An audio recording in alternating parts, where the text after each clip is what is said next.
Meeting of City Council to order. We're going to start with a invocation. This is going to be a moment of silence this morning. Everybody stand, please.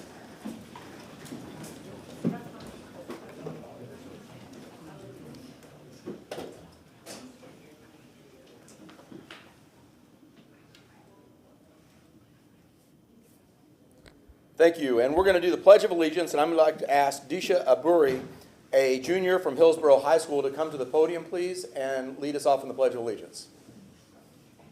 Other side. Oh. And you face forward to the microphones so they pick up your voice. Okay, perfect. I pledge allegiance to the flag of the United States of America and to the republic for which it stands, one nation, under God, indivisible, with liberty and justice for all. Thank you, Disha. Clerk, roll call vote, please. A roll call. Miranda. Here. Maniscalco. Here. Hurtak. Here. Henderson. Present. Vieira. Here. Carlson. Here. And Clendenin. Here. We have a physical quorum. Thank you.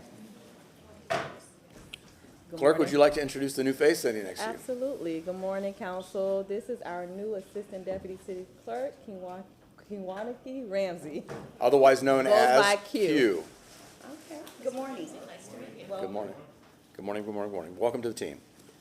Okay, so we'd like to start off by, I would like to have a motion to receive and file for the minutes from the special call session on May 8th, regular session on May 15th, and workshop and evening sessions on May 22nd. I have a motion from Councilman Maniscalco, a second from? Second. Councilwoman Hurtak. All those in favor say aye. Aye. Opposed? Ayes have it. Thank you. We'll go through agenda approval, please. We have a motion from Councilwoman Hurtak for Item number 59 to continue to June 26th. Do we have a second? Yes, we're still working on that, Working on, the ordinance. okay, so the reason is because it's still a work in progress. Okay. Yes, Okay. yes, item So very number good. 59. So we have a motion to move item 59 to June 26th from Councilwoman Hurtak, a second from Councilman Maniscalco. All those in favor say aye. Aye. Opposed? Ayes have it. And is there any other changes to the agenda? If I can- Mr. Shelby? If I can, just speak to item number 59, if I may. There may be people here who want to address that, and sometime council would have allowed it during first reading consideration, but since that is being continued, the time for them to speak to it would be at general public comment, and I just want to let the members of the public know that if you're here to speak on number 59, it is being continued at June 26th, but you have the opportunity, if you wish today, to speak at general public comment. Councilwoman Hurtak? Councilman Carlson had something else as well, but I just wanted to pull item 10 for a separate vote. Item 10. Yeah, same here. Is that what you wanted, Councilman Carson? Yeah, separate vote. Okay, so we're going to pull item 10 for a separate vote. Motion, I guess, motion. Okay, I don't know if and we need a motion. we don't need a motion for that one. Anything else, agenda? Okay, then let's move on. Oh, okay, staff reports, you're right. Okay, anybody have, which items would you like to have staff here? Let's go through. Yeah, I'm trying to find them, yeah.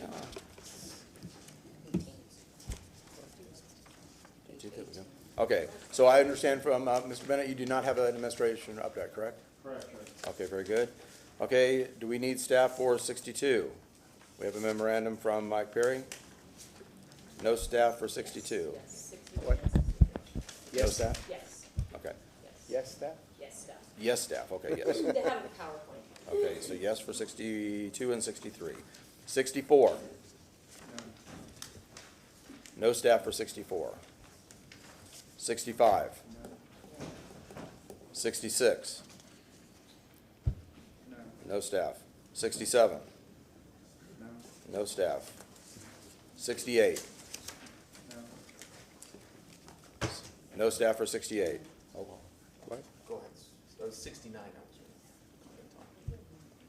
Okay, so would you like to speak to 69? Yes, sir. Okay, go ahead, Councilman Vera. Thank you very much. Yeah, so for 69, I would like to, obviously, we're going to have staff here. I just want to make sure, since it's the chief of police, that we have, I don't know, relatively time certain on that, just because last time they had to wait for a while and something, and again, I'll leave it to the chair and council, could be first item after lunch, whatever, but that's a recommendation I would strongly suggest. I see for 70, the chief or staff will be appearing virtually or in person. If it's in person, same thing with them relatively, just so that, you know, they don't have to wait around for a while, that's all.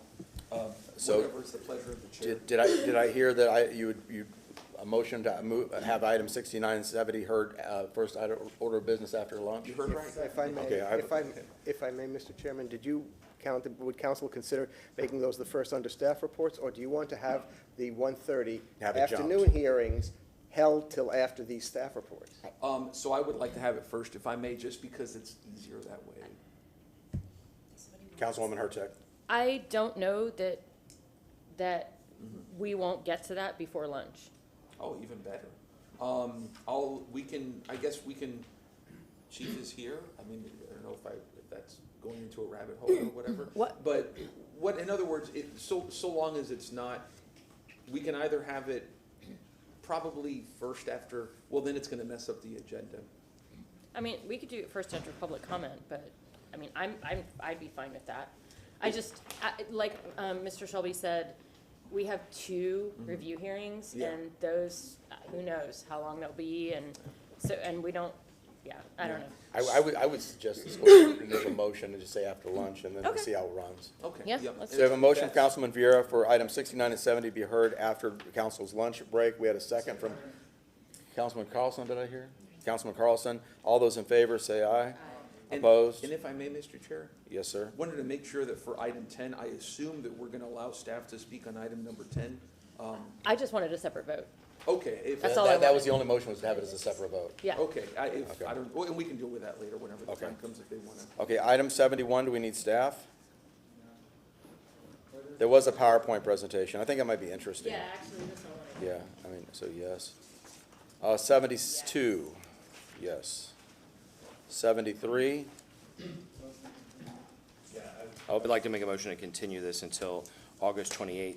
I'm going to talk to staff. I've already got a meeting to set up with Ms. Duncan to discuss it further. The point in this one is that there were houses 100 years ago and more recently that were built in what used to be retention ponds, and it appears that the only way to resolve the issues is to really, really go high or to move them out of the retention pond. So and we're going to have a more robust discussion and come back in August, if that's okay with you all. okay, very good. We have a motion from Councilman Carlson to move this to item 73 to August 28th, 2025. We have a second from Councilman Maniscalco. All those in favor say aye. Aye. Opposed? Ayes have it. Item 74, Yes. okay. And can we get a motion to receive and file the written? Before that, if I may, Mr. Chair. Yes, Mr. So, Councilman Rivera. thank you. So what I would request is, on item number 10, if it's just a separate vote, yea or nay, fine, that's fine. But if there is any substantive discussion, I do think it would be wise to have staff here potentially available if there is a discussion. If it's just a vote, fine. But I just make that suggestion. I'll leave Right. it. Councilwoman Yeah, Henderson. I agree. I have the major here to discuss it if we have to talk about it. But if it's just a separate vote, that's fine. Okay, Yeah, noted, noted. That's what I plan to do. Okay. Just vote no. Mr. Shelby?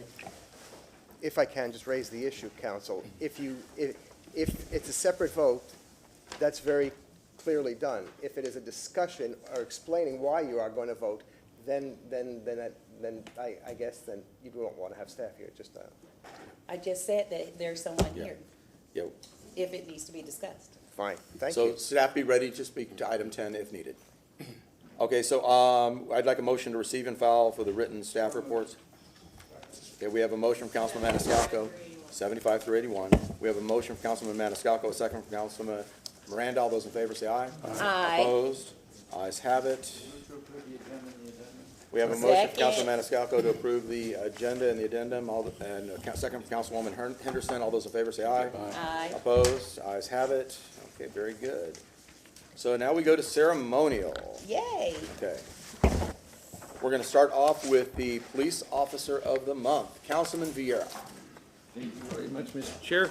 It's my great pleasure, sir, to be here for the Police Officer of the Month. We're here to honor Officer Brian Stevens as our Police Officer of the Month, and like I always say, we do this as a council for both police and fire because of the tremendous support that we all have as a council of our first responders, and to also reflect the values of our community that supports these men and women. So I'll leave it here to Dr. Chief Burkaw to talk about this honoree and the great work that he does. Go ahead, sir. Good morning. Thank you. Good morning, Council. I'm here to honor Master Police Officer Brian Stevens. He's being honored for his outstanding performance, professionalism, and dedication to duty, which continue to elevate the Tampa Police Department and enhance our public safety through the community. You may not be able to tell now, but he is a member of our bike unit. You can see the rest of the squad back there ready to go on the bikes. But he's a key member of our bike unit, patrolling the Riverwalk, the downtown area, and he plays a vital role in citywide special events. As you recall what happened last year on New Year's Eve with the additional Meridian barriers, it placed a toll on some of our officers, and Officer Brian Stevens was instrumental in deploying additional Meridian barriers for our special events, ensuring the safety of our community and attendees. Beyond his patrol responsibilities, MPO Stevens is a certified International Police Mountain Bike Association instructor and a mechanic. He expertly manages the maintenance of the department's entire bicycle fleet, serving nearly 100 bikes. Furthermore, his skillful management of purchase orders for the police bike program ensures the team remains highly functional for any response, and he is a testament for his experience and attention to detail for this unit, taking it forward. He's respected for his precision, his speed, and his dependability. MPO Stevens has been a critical asset in the city's recovery efforts following the hurricanes of last year. He took extra responsibilities, including recognizing the need for more officer training and designed a training course. He also teaches bike safety to community groups and has been received praise for his efforts. He constantly goes above and beyond, embodying the core values of the Tampa Police Department. His commitment to excellence sets a powerful example for fellow officers and reflects the highest standards of the Tampa Police Department to our community. So it's with great pride and gratitude that we recognize MPO Stevens as our Officer of the Month for June. Congratulations. So, before we formally honor you, sir, there's good members of the community here that want to just show their appreciation.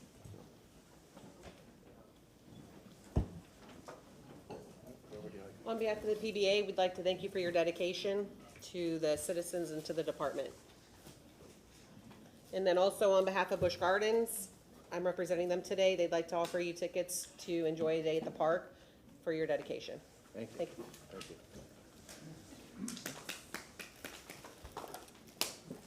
I'm Mark Haney with Zoo Tampa, and on behalf of our board, we'd like to present you with a year membership to the zoo for you and your family.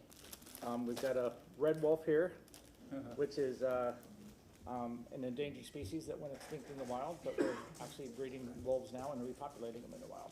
So, Thank you so much.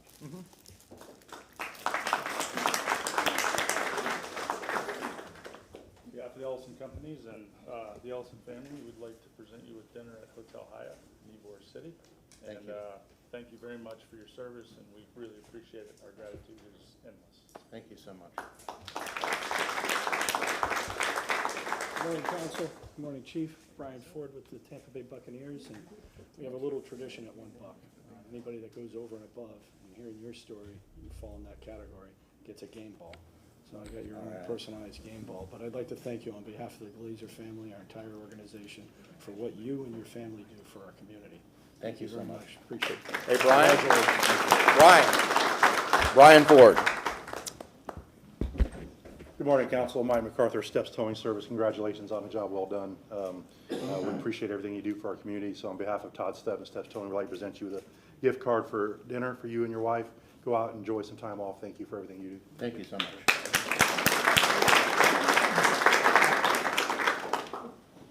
Good morning, Council. Jill Witecki with Tampa Theater. Officer Stevens, thank you for what you do. We see you on your bicycles outside of the theater, and we appreciate all the help with our events. So on behalf of the theater, this is an annual membership for you and your family to come see us this year. Thank you so much. Good morning, I'm Christina from Oxford Commons. We would love for you guys to come to one of our restaurants, Oxford Chains, Peralina, Casa Camille, Mad Dogs, and thank you again for all you do. Thank you kindly. Good morning, Council.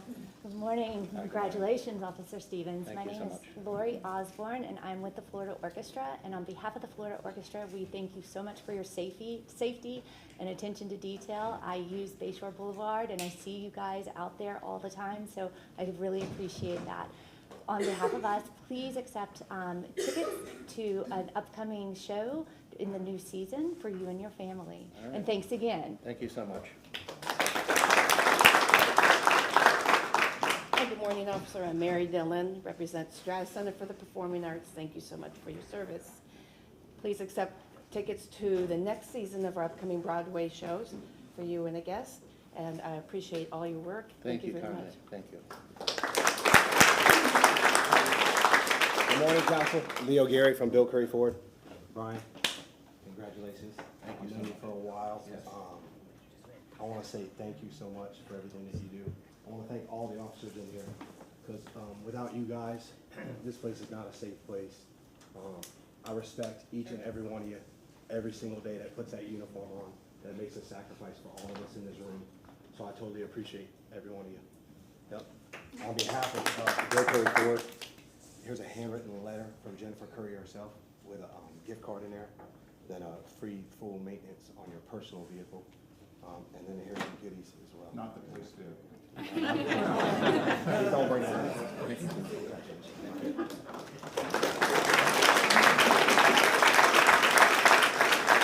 Good morning, Council. Good morning, Officer Stevens. I'm Grace Gonzalez. I'm here on behalf of the Gonsmart family and the 1905 family of restaurants. Thank you so much for your dedication to our city. Please enjoy yourself on the Riverwalk at the Columbia Cafe or Eulalie. Anywhere else, the Columbia and Ybor City, we'd love to have you enjoy a flamenco show. Just relax. Thank you so much and congratulations for everything you do. Thank you very much. Good morning, Council. Officer Stevens. My name is Mary Beth Williams. I'm the Executive Director of Friends of the Riverwalk, and we sincerely appreciate you keeping us safe on the Riverwalk and taking care of us during our special events. In your honor, we'd like to recognize you with a personalized paver along the Riverwalk. When you bike along the Riverwalk, you'll have to look for it, as well as a few gift certificates from some of our member organizations, Splitsville, Florida Avenue Brewing, Yacht Starship, Riverwalk Rentals, Lost Pearl, and Pirate Water Taxi. Thank you for what you do. Thank you very much.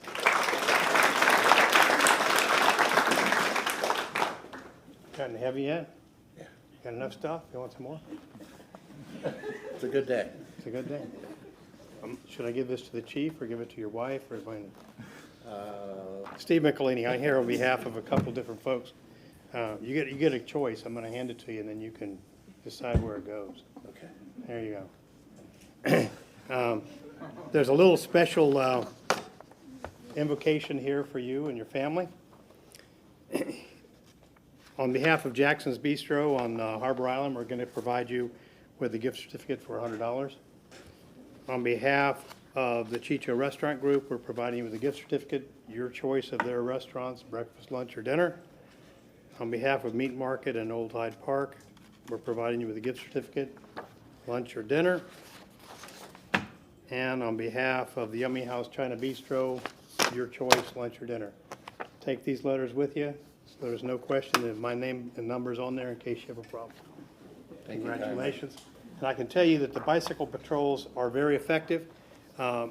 They help us deter crime, and we'd like to see them in all of these very concentrated commercial areas where we have, lots of visitors. So you're doing a great job out there. Thank you. Thank you. Thank you very much. So, Officer, on behalf of a really grateful city of Tampa, Tampa City Council, city, municipal government, and everyone, it is our great pleasure and honor to recognize you, sir, as our Officer of the Month. Here you go, sir. Thank you very much. God bless you, man. Thank you. Yes, sir. And if you'd like to say anything, Good morning, everyone. I've been with this bike unit for a little over a decade when it went full-time, and I put my heart and soul into it a lot.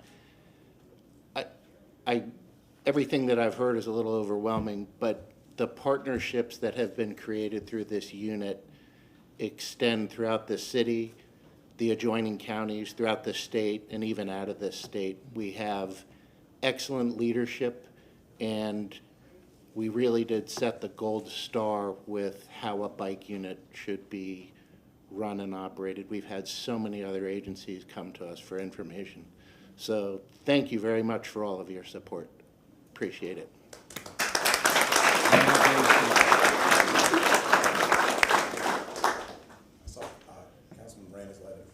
I just want to say thank you for what you do. I would imagine that when you started with the force, you had tricycles. I did. Some time back. And I want to thank you, the chief, Mr. Ford, Mr. Clendenin, and myself for joining the Bald Club. And Mr. Ford, thank you for what you do, also what you did on TV for helping people who really need help. But for yourself, sir, it's what you all do on a daily basis, in day out. Just the presence of you in the streets is a deterrent to someone who might think of doing something wrong. So I want to thank you, especially your crew and the people you work with, all the way from the chief all the way down, because Tampa is one of the best police forces in the city of Tampa, is always ranked in the top in lower crimes in the whole country. Thank you for what you do. Councilwoman Hurtak. Thank you. I heard that you fix bikes. I've got my All City in my office right now. I'm familiar. But I just want to say thank you. I did a tour of your headquarters not too long ago, way down in the basement. And it was really nice to talk to you all, see what you're all up to. I cannot wait to join you on a tour of the city. And the bike officers, and one of the things that everybody talked about, and I know is so true, is that you really get to interact with the public in a completely different way because you're just right there. And so I just want to thank you for all the work that you do, and you know, really look forward to seeing you more out and about. Councilman Of course, Carlson. thank you. Yeah, I just want to echo, thank you for your service. Thank you for keeping our community safe. Nothing in our city will work if we're not safe. And as Councilmember Miranda said, we're one of the best cities in the country with a low violent crime rate. Thanks to you and your colleagues for doing that. And thanks also to your family for their support. Thank you. Thank you very much. We appreciate it. Thank you. Thank you, for your service.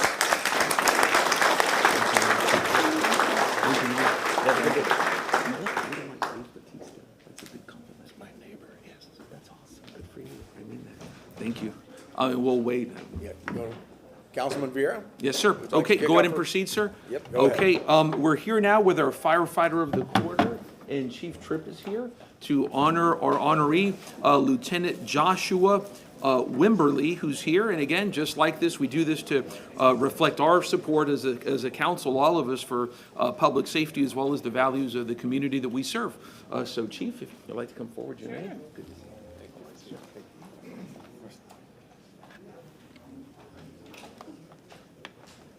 Chief Tripp. Good morning, Council. Chief Tripp, Fire Chief for Tampa Fire Rescue. Just want to say good morning, and today we're going to honor Lieutenant Joshua Wimberly for the firefighter of the quarter for the second quarter.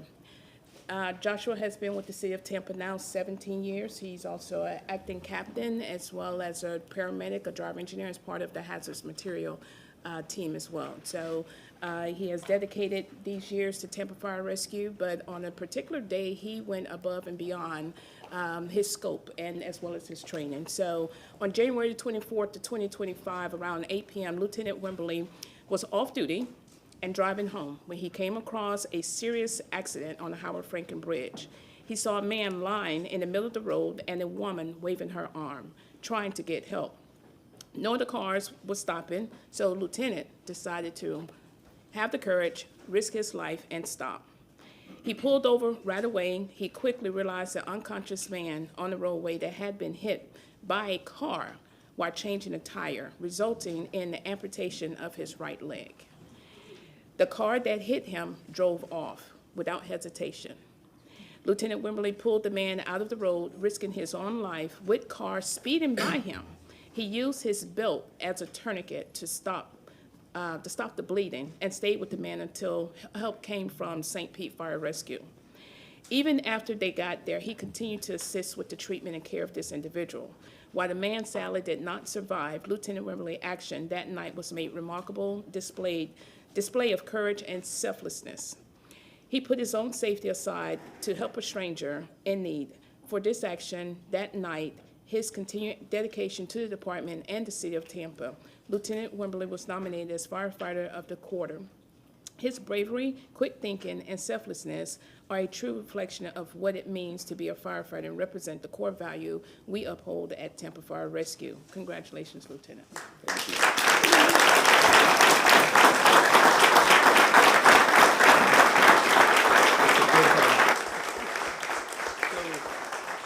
Lieutenant, before we formally honoring you speak, we have some folks from the community who would like to come forward and honor you.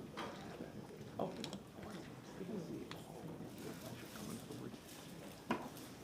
Hi, I'm representing Busch Gardens again, Christina Duran.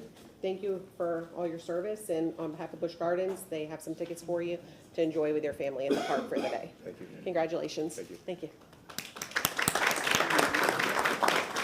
Congratulations. Thank you. I'm Mark Haney with Zoo Tampa, and we have a year's membership for you and your family. And here's an African painted dog, which is the best predator in all of Africa. They get their prey 80% of the time, and they're beautiful, highly endangered. So enjoy it. Thank you. Thank you. On behalf of the Ellison family and Ellison Companies, dinner at Hotel Haya in Ybor City. And thank you so much for your service. We cannot express deep enough gratitude for everything you guys are doing. So, and what a story. Amazing. Thank you. Thank you. Good morning again, Council. What a story.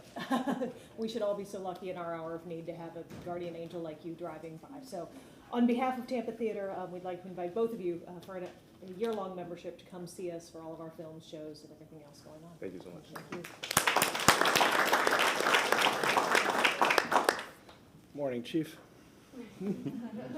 What a story. What a story. Thank you. Thank you for what you do each and every day, but that story is remarkable while you're off duty. But on behalf of the Glazer family, again, we have a tradition. Anybody that goes over and above and hearing that story, we're lucky to have you and the support that you give him. So thank you for all you do on behalf of our community, and God bless. Thank you. Thank you. Mike MacArthur, Steps Towing Service, congratulations, job well done. I got a feeling we're going to be hearing the story at the banquet coming soon, and you know, this is going to be a great story to tell, and thankful that you were there at the right place at the right time. And so on behalf of Todd Stepp and Steps Towing, I'd like to present you with a gift card, have some dinner on us. Thank you for all you do for the community, and congratulations. Thank you. All you do, really. That story, it gave me goosebumps. Thank you so much, really. That's from Oxford Comment. We would love for you guys to come to our restaurants. And anything you need, guys, you let us know. Thank you. I'm Grace Gonzalez. I'm here on behalf of the Gonsmart family and the 1905 family of restaurants. Thank you so much for being here in Tampa and being so dedicated to this community, and thank you for your bravery. We want to congratulate you with a gift card, invite you to the Columbia restaurant, enjoy flamenco shows, paella, sangria, ukulele, wherever you'd like. Just celebrate, and congratulations again. Thank you. Good morning and congratulations, Lieutenant Wimberly. Thank you so much for your bravery. You're a hero, and we are so lucky to have you as part of our city and protecting us. That is truly an incredible story and very powerful. On behalf of the Florida Orchestra, we'd like to invite you and your family to an upcoming performance at our new season. And again, thank you so much. Thank you. Hi, good morning. I'm Mary Dillon, representing Stratus Center for the Performing Arts. Thank you so much. Again, it's hard to repeat everyone else, but it's just an amazing, heroic story. Thank you so much. And we have tickets for an upcoming Broadway season. It'll start next season in October because the season ends now, but these are tickets for yourself and the guests, and enjoy yourself. Thank you. Congratulations, man. What a story, man. It's heroic to see you guys do what you guys do. Thank you so much for what you do for the city of Tampa. And on behalf of Bill Curry Ford, I want to present to you a handwritten letter from Jennifer Curry herself with a gift card and then a full free maintenance on your personal vehicle. And there's some other goodies in here in the bag. Thank you. Congratulations.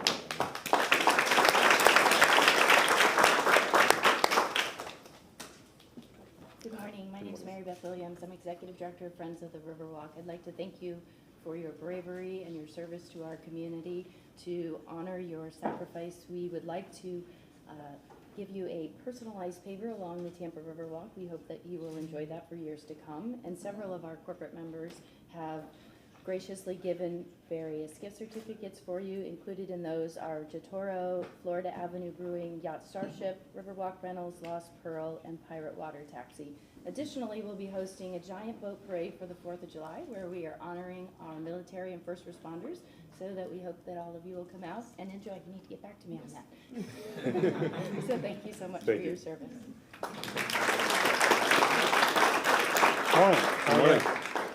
Morning. Steve Michelini, I'm here on behalf of several different folks. I'd like to congratulate and honor you. But let me read one line to you that's from the invocation that's dedicated to police and fire. And it is, when the bell rings, who will answer? These men and women will answer, and the good Lord will shield them and keep them in his loving arms. So I'm going to give that to you, and I'll tell you that Tampa Fire Rescue is the best. We appreciate you, we love you, and you're always there for us. On behalf of Meat Market and Old Hyde Park, we're providing you with a gift certificate. You can go have yourself lunch or dinner. On behalf of Yummy House China Bistro, lunch or dinner. On behalf of Chicha Restaurant Group, breakfast, lunch, or dinner, and Jackson's Bistro, lunch or dinner. Congratulations, and we do appreciate what you do. Thank you.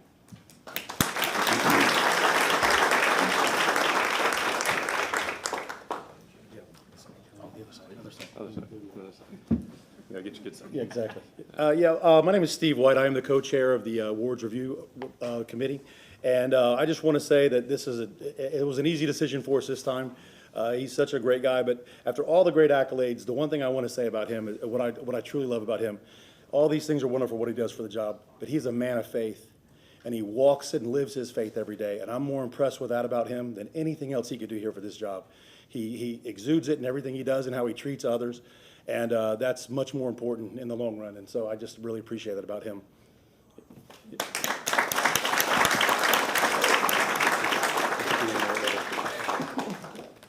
Thank you. And go ahead, guys, if you want to stand here.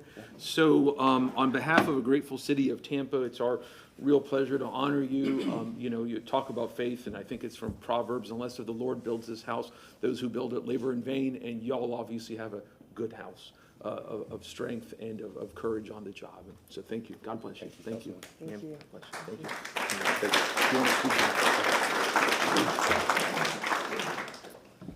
you. Councilwoman and councilman, I do work for, I believe, the greatest fire department in the city, in the state, perhaps in the nation. And while this is wonderful, I really need not be considered. What is being awarded here is the training that I've received from Tampa Fire. The dedication is reflective of those men and women that I work around every day. And ultimately, the self-sacrificing spirit that our Lord teaches us to display. And so I appreciate all the gifts and all of that, but ultimately, it all goes to someone greater than me. Amen. Thank you.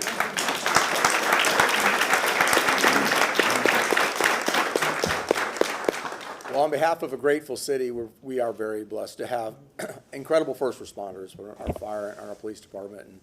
And you're obviously from that story that you walk the walk and talk the talk. And, thank you so much for what you bring to the city of Tampa. And thank you for the family that supports you as well. Thank you very much, and enjoy all those great goodies. Thank you. Thank you.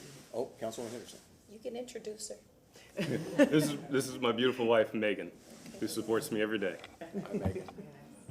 Very good. Have a beautiful day.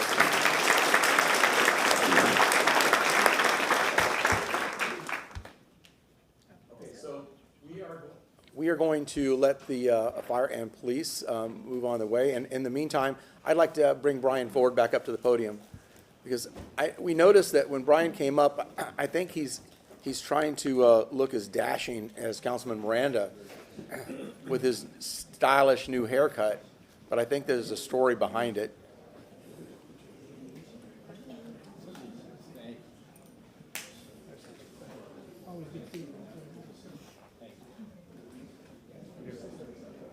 Mr. Ford. Yes, good morning and thank you, Councilman. State your name. I know I don't sport it well. State your name. Brian Ford, Chief Operating Officer for the Tampa Bay Buccaneers. And thank you, humbled, and thank you for the kind words. I know I don't sport it well, but the reason behind this, it was our 11th annual, and the 11th year that I personally had a little boy or a little girl cut my hair. And we had 20 families out, and the real purpose behind it is to bring awareness to the effects of pediatric cancer, and no family should ever have to go through what these families go through. And every day, 43 families, parents get a call that their child has cancer. And when I learned the facts 11 years ago, it was a no-brainer for me. And I do it each and every year, and I encourage our entire organization. I have the support of the Glazer family, our head coach, our general manager, all our players. And really, it's to bring awareness, it's to raise a little bit of money, but the real purpose is to give 20 families a day. Some of the children that came out on Tuesday actually came straight from the hospital, and right from radiation, right from chemotherapy, and to give them and their parents a chance to see them laugh and giggle, that was priceless. So they kind of forgot about what they're going through and got to shave my head. And this year I didn't pick one little boy or a little girl because unfortunately we changed the term of the event from cut for a cure to cut and color. A lot of today's society didn't want to shave their head, so they actually painted it. But I think the kids had a a lot of fun. But I kind of have a deep to little boy or little girl that lost their hair to say it's okay.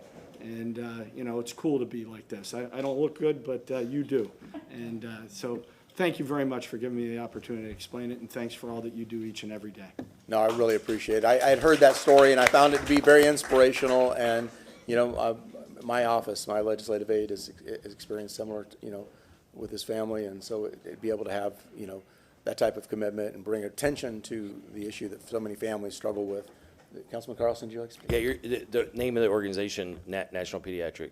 Yeah, and we're National very Pediatric fortunate. Cancer. It's based right here in Tampa. David Fraser's the CEO and president, and what they do for these families day in and day out is remarkable. So we do it once a year, and, you know, it's amazing. Yeah, I just want to say thank you for doing that for everyone else who's done that. I'm friends with Melissa Helm Dunkel, who's one of the two founders. So two mothers, 20 years ago, had kids with cancer, and they got together and founded this, and brought in David, who's fantastic. My son has done a lot of pro bono work for them, and just a great organization. We don't realize that, as you started to say, this is a national, somewhat international organization that's funding research and innovative new clinical trials and others to really try to find cures for kids. So thank you for supporting them. Yeah, thank you. Thank you very much. Thank you, Mr. Ford. Okay. Next on the agenda, we get to recognize our ATU Employee of the Month, and that is going to be done by Councilwoman Hurtek this month.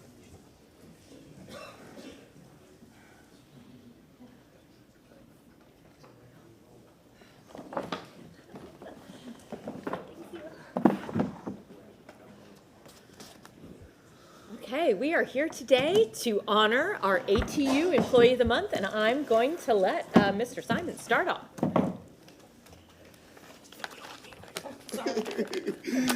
Good morning, Mr. Chairman. Good morning. Good morning, Council. Good morning. And good morning, City of Tampa. I'm Steve Simon, President of the Amalgamated Transit Union Local 1464, and we keep the City of Tampa running. And I'm happy to be here this morning to introduce you to the ATU Employee of the Month, Ms. Teresa Hughes.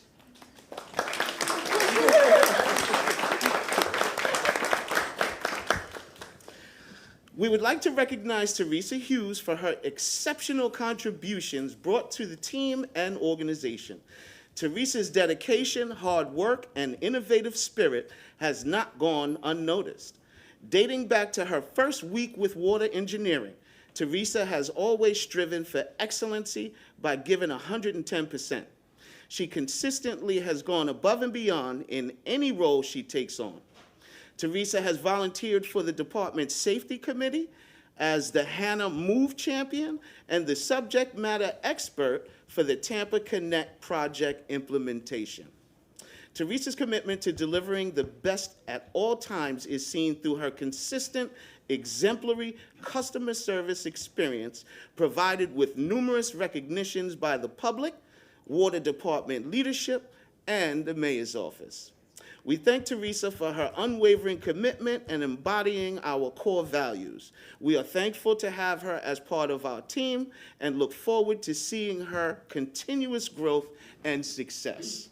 And we would like to thank you as well on behalf of ATU Local 1464. I would like to present you with this award.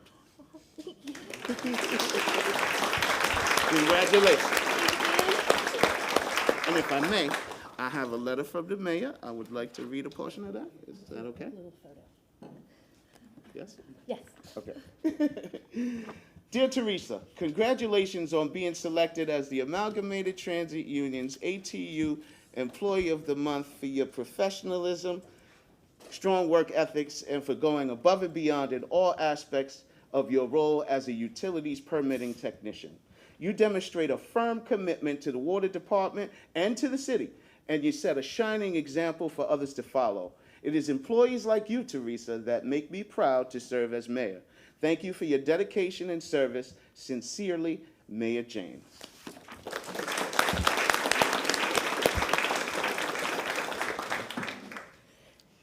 So we have a few people that want to give you to honor you, so we'll just let that happen first. Teresa, Grace Gonzalez. I'm here on behalf of the Gonsmart family and the 1905 family of restaurants. Thank you for being here in Tampa. Thank you for choosing to be here in Tampa. Thank you for your dedication to our city. We want you to help celebrate your accomplishment by joining us at the Columbia Restaurant, Eulalie, Casa Santa Stefano, and Ybor, anywhere you'd like. This is for you. Congratulations, and thank you again for everything that you do for us. Thank you so much.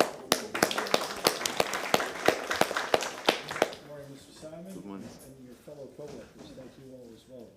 Ms. Hughes, your story is remarkable, and as I've mentioned earlier this morning, we have a tradition. Anybody that goes over and above gets a game ball, and this is your custom game ball. And on behalf of the Glazer family and our entire organization, congratulations, and more importantly, thank you. Thanks for all you do.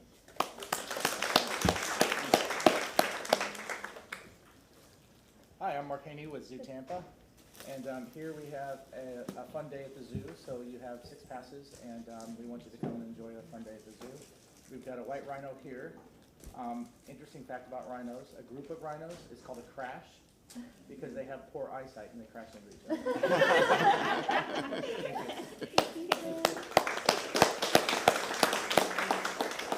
Christina Duran, today I'm representing Busch Gardens of Tampa. They'd like to thank you for your dedication to the city with some tickets to take your family and enjoy a day at Busch Gardens. Thank you. Good morning, I'm Jill Witecki with Tampa Theater. Thank you for everything that you do for our building that's owned by the city and everybody else that is. On behalf of the theater, we'd like to present you with an annual membership so you and a guest can come see movies and shows and whatever else we're doing over there. Thank you. Good morning, Teresa. Mike MacArthur, Steps Towing Service. Congratulations on a job well done, well deserved. Great supporting cast you have here.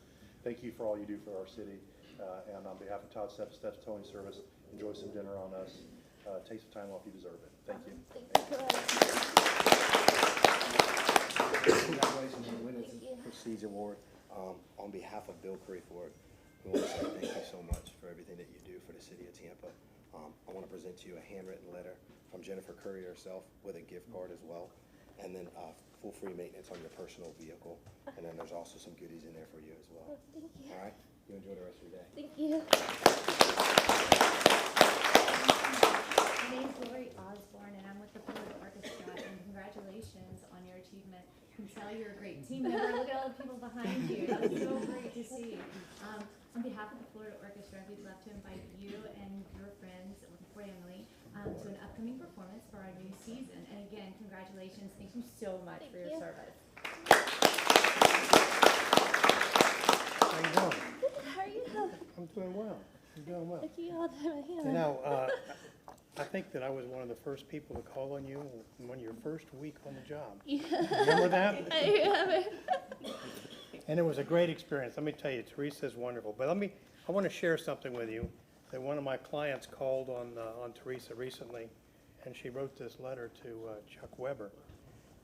And she says, I'm a 67-year-old Tampa native and want to share my recent experience with the Tampa Water Department.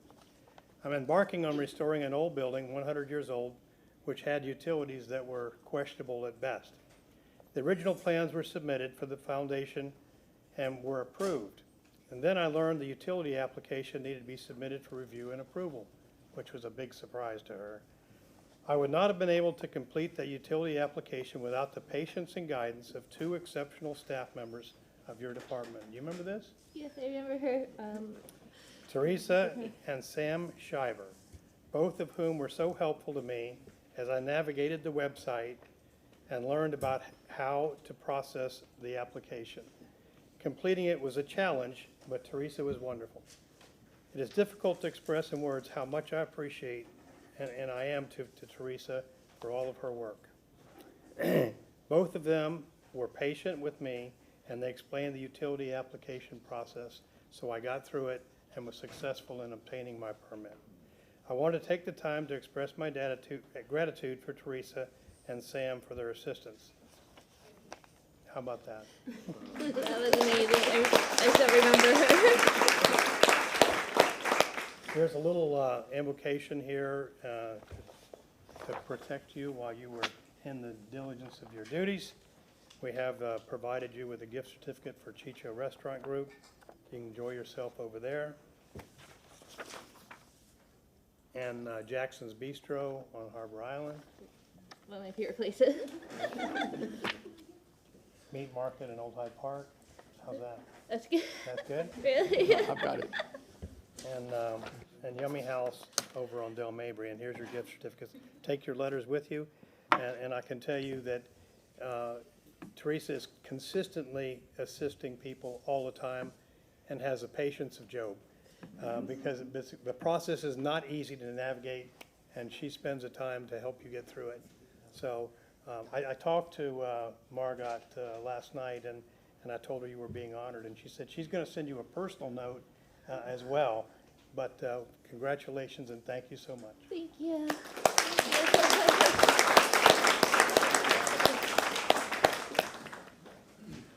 Well, thank you so much. We have a couple of other folks who'd like to come and speak, so. Well, good morning, Council. Roy Jones with the Water Department. Thank you, Stephen, for giving us this opportunity, public opportunity, to recognize such a great employee in Teresa.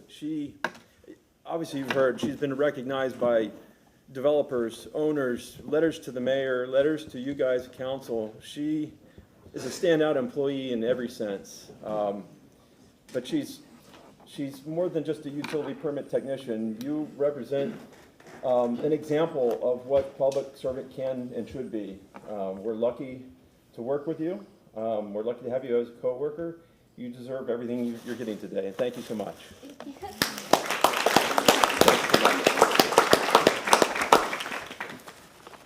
And last but not least, we have a commendation from City Council.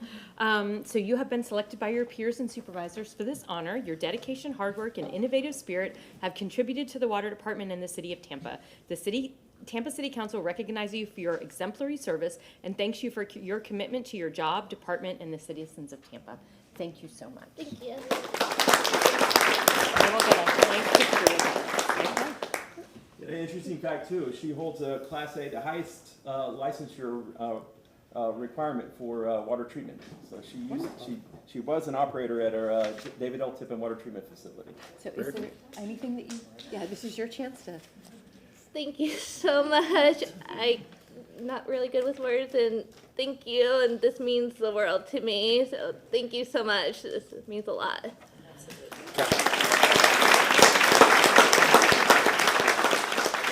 Councilman Miranda. Thank you, Mr. Chairman, and thank you. Must be All-Star Day. We had the Police Department All-Star, the Fire Department All-Star, now the All-Star from the ATU for keeping the city operating and running. You know, it's a special thing to receive an award, but when you have 7 of your colleagues here that work in a department that's more than likely the #1 in water tasting in the country, and I say that believably, it's the best, one of the lowest prices of water in the area, and what you all do is unbelievable. Day in and day out, we take that for granted. We open the faucet, there's water there. If you open the faucet and there's water there, we got no water there, we have a problem. But you all do it in a way that is done every day, 24 hours a day, 365 days a year, year in, year out. And yes, we have our bumps in the road. Yes, we're working on those things, like the pipe used to break every other day, and now we got the pipe program going, and it's going fine. And sooner or later, in about another 18 or 20 years, it'll be completed. That's how many miles we have of water lines and tertiary treated lines under the ground. But to be here and represent a department that's ranked way high in any area. In fact, your department, the Water Department of the City of Tampa, is one of only 8 departments in the country that has a AAA bond rating. And we want to say thank you for that also, because that means that we keep our interest rates lower than most people that go to the bond market. Congratulations to you, your union representative, all the employees in the Water Department, and the 2 gentlemen behind you who are the boss. Thank you so very much, all of you. Thank you. Councilman Vieira.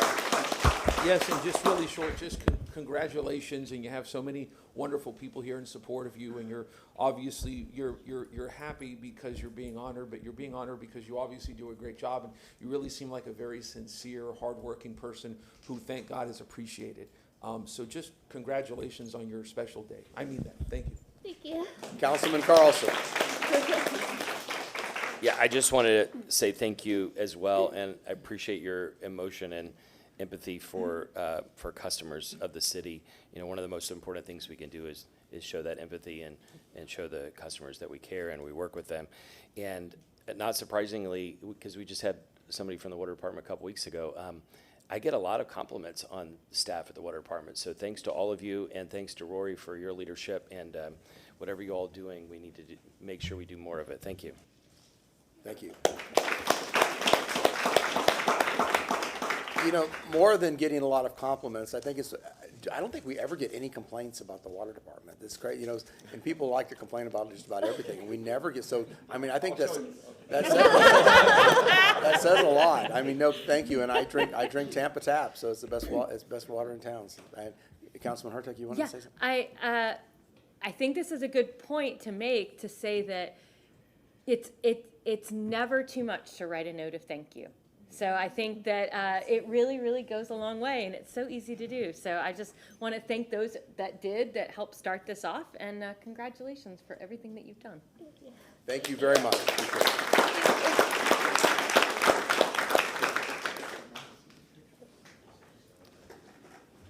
Give them a second to go out. Okay, next we have a group. I don't know if you looked around, you see a lot of much younger faces than we normally have in council chambers. Molly, would you like to come up and introduce your troop here? Thanks, guys.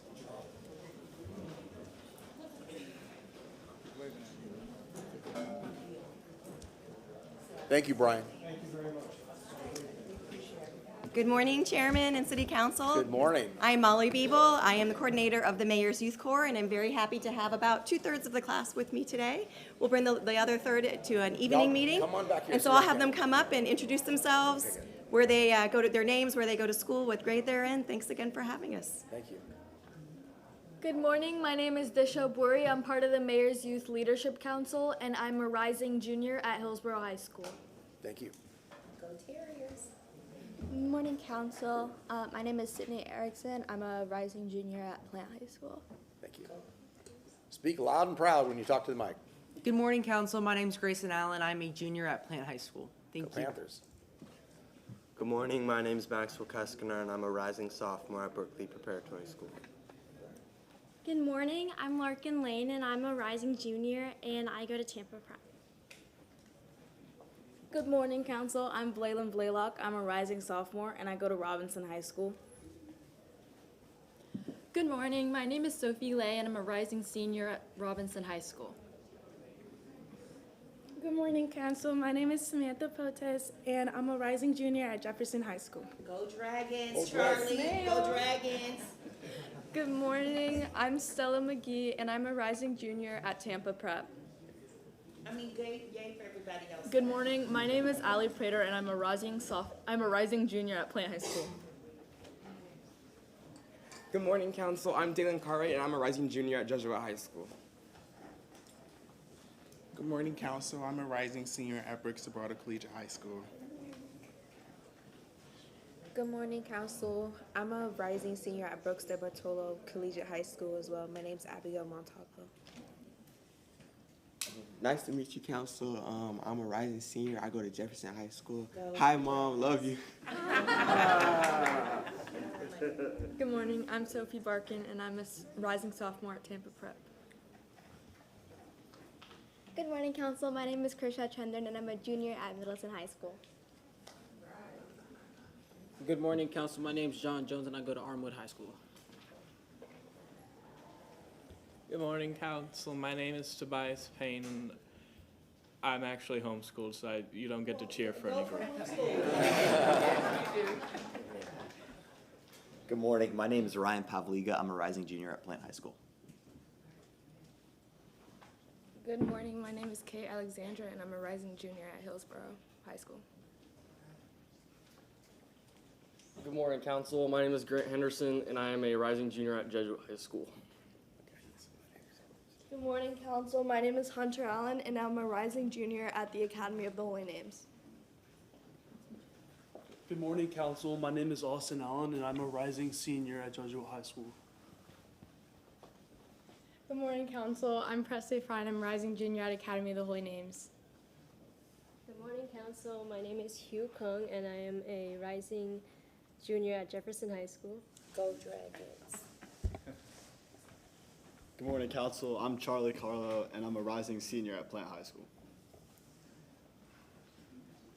Good Good morning, Council. My name is Sri Kasibala. I'm a junior at Middleton High School.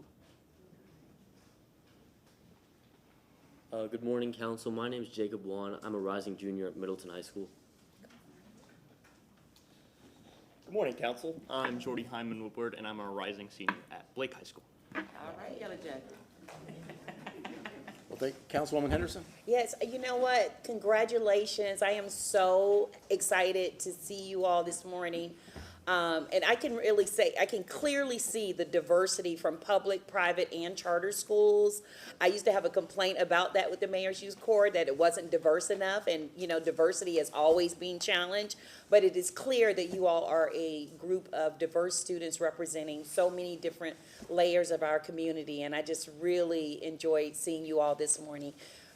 Not only the Jefferson Dragons, but the fact that you all are rising juniors and seniors, that is really great opportunities for you to continue in this leadership role, serving the community through the Mayor's Youth Corps. So thank you for coming and joining us this morning. Councilman Vier. Thank you. No, I wanted to echo what Councilwoman Henderson said on the diversity and pluralism, all the folks there. And I'd be remiss if I didn't give a shout out that we have, not going to say who they are, but they'll maybe whatever, a grandchild of a former Tampa City Council member, that if you look up the word Bleeding Heart Catholic in a dictionary, you will find former councilman and Catholic deacon Scott Payne. That's all I'm saying. He's a good guy. Thank you. Now, why wouldn't you want to shame? You should actually have introduce him. I want to. Oh, you should. We all know Scott. Yeah, Very thank good. you to Scott for his service. We have two. Did you want to speak as well? No, sorry, I just wanted to say thank you to all of you, but thanks also to Scott, former Councilmember Payne, for all of his service, and say hi to whoever his grandchild is out there. Hi, Scott Payne's grandchild.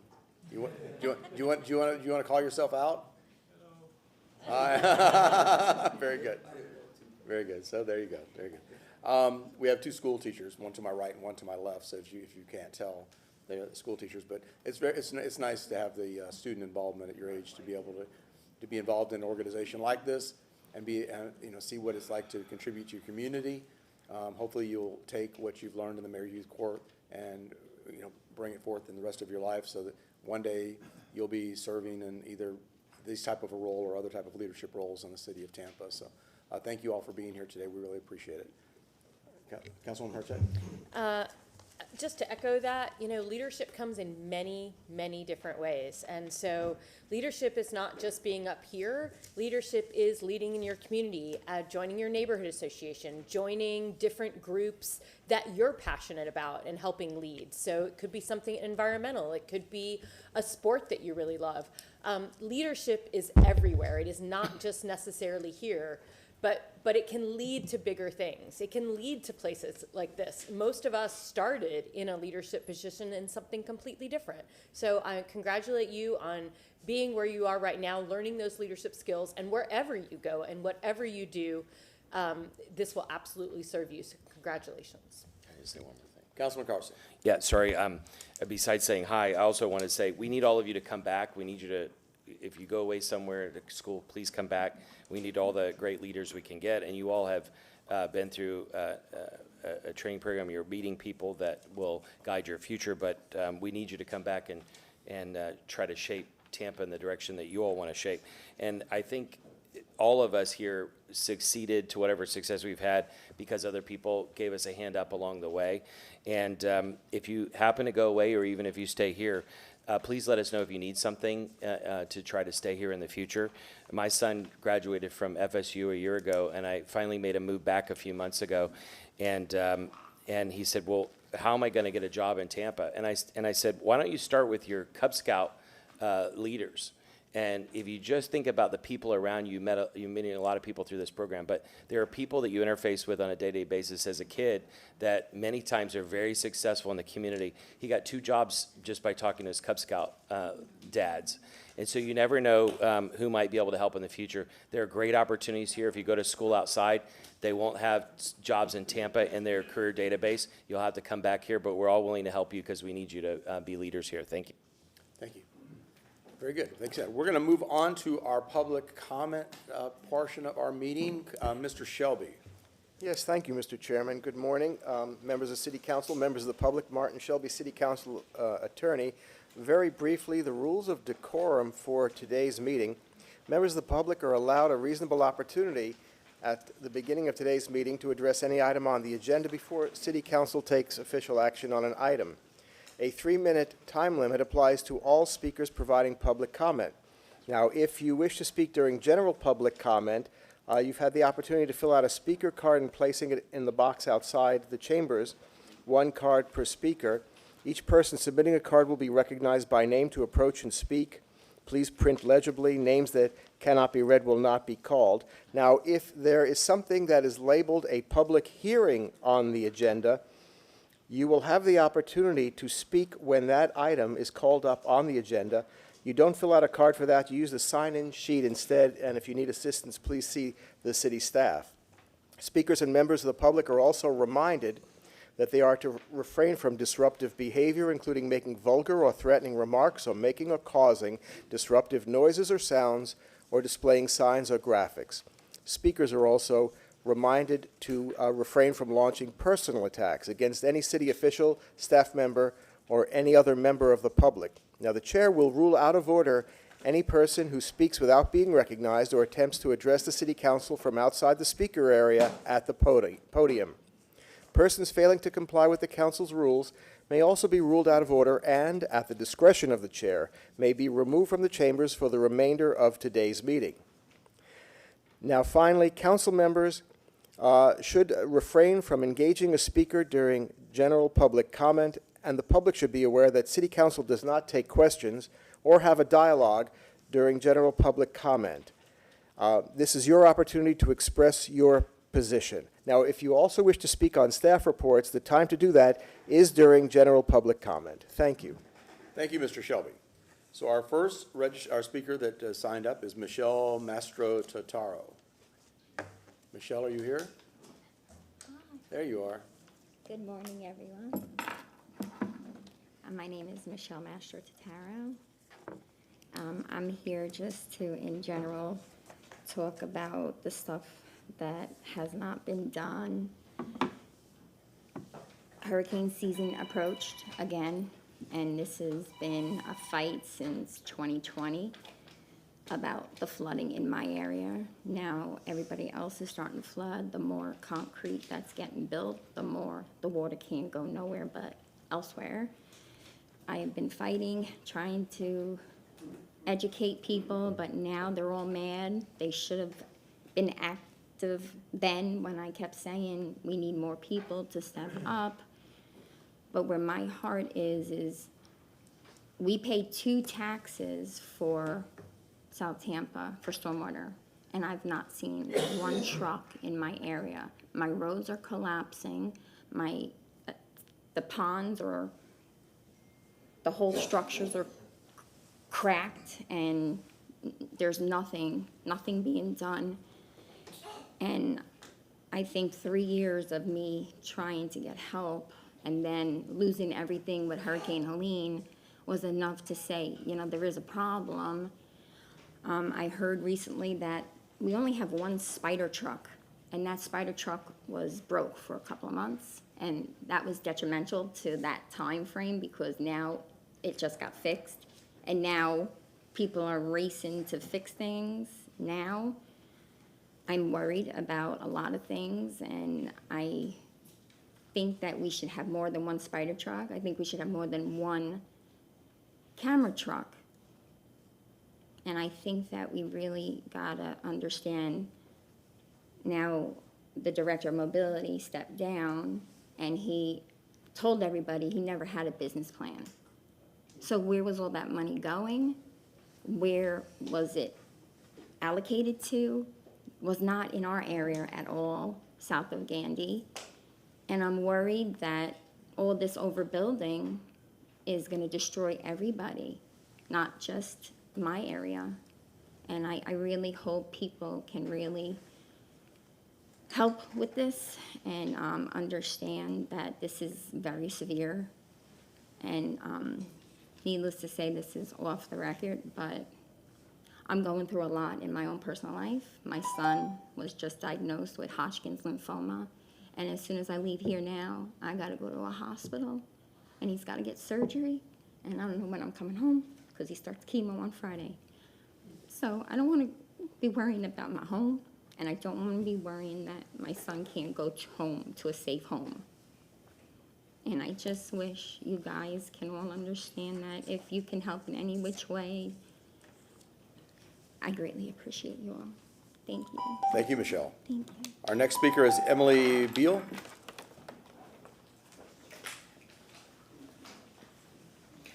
Good morning. My name is Emily Beal.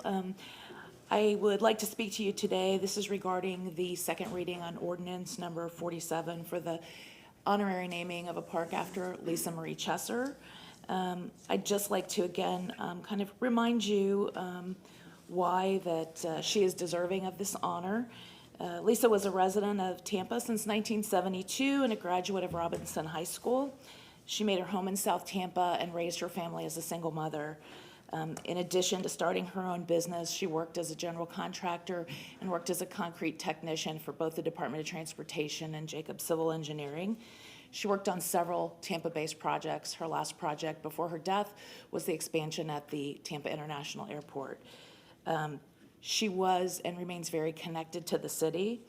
And while she set an example, excelling in a career that was in a very male-dominated industry, she also, more importantly, set an example by demonstrating her caring, empathy, kindness every day to the people in Tampa who are struggling, disenfranchised, or just needed a little help in making a difference in their lives every day. Lisa had a boots-on-the-ground approach to her outreach. She would take food into the homeless camps in south of Gandy every night, offering a meal and a hand up to anyone who would accept it. At the same time, she worked tirelessly with the Marine Corps Reserves in South Tampa to help expand the Toys for Tots campaign. She hosted several Christmas parties and made it possible for children to have toys on Christmas morning and a meal that day. In an effort to extend her outreach, she enlisted many of her core supporters to help establish Hope on the Horizon, a nonprofit organization providing food, clothing, housing, furniture, and home goods to the veterans, the unhomed, and the food insecure in South Tampa. Lisa's charitable work touched the lives of hundreds, maybe thousands of people in the city of Tampa and has the potential to impact generations. Naming this park after her is a fitting tribute to the work she's done and hopefully helps people remember the difference she made and inspire them to continue it, pay it forward, and most importantly, to be kind and remember that every person just deserves to live with dignity. I've only touched on a few things at the first reading of this. We touched on a lot of her contributions to the city of Tampa. I hope that the impact she made was an example, and this park is a fitting tribute to her, and I certainly hope you'll agree and again vote yes on this ordinance. Thank you. Thank you very much. The next speaker is Bishop Michelle B. Patty.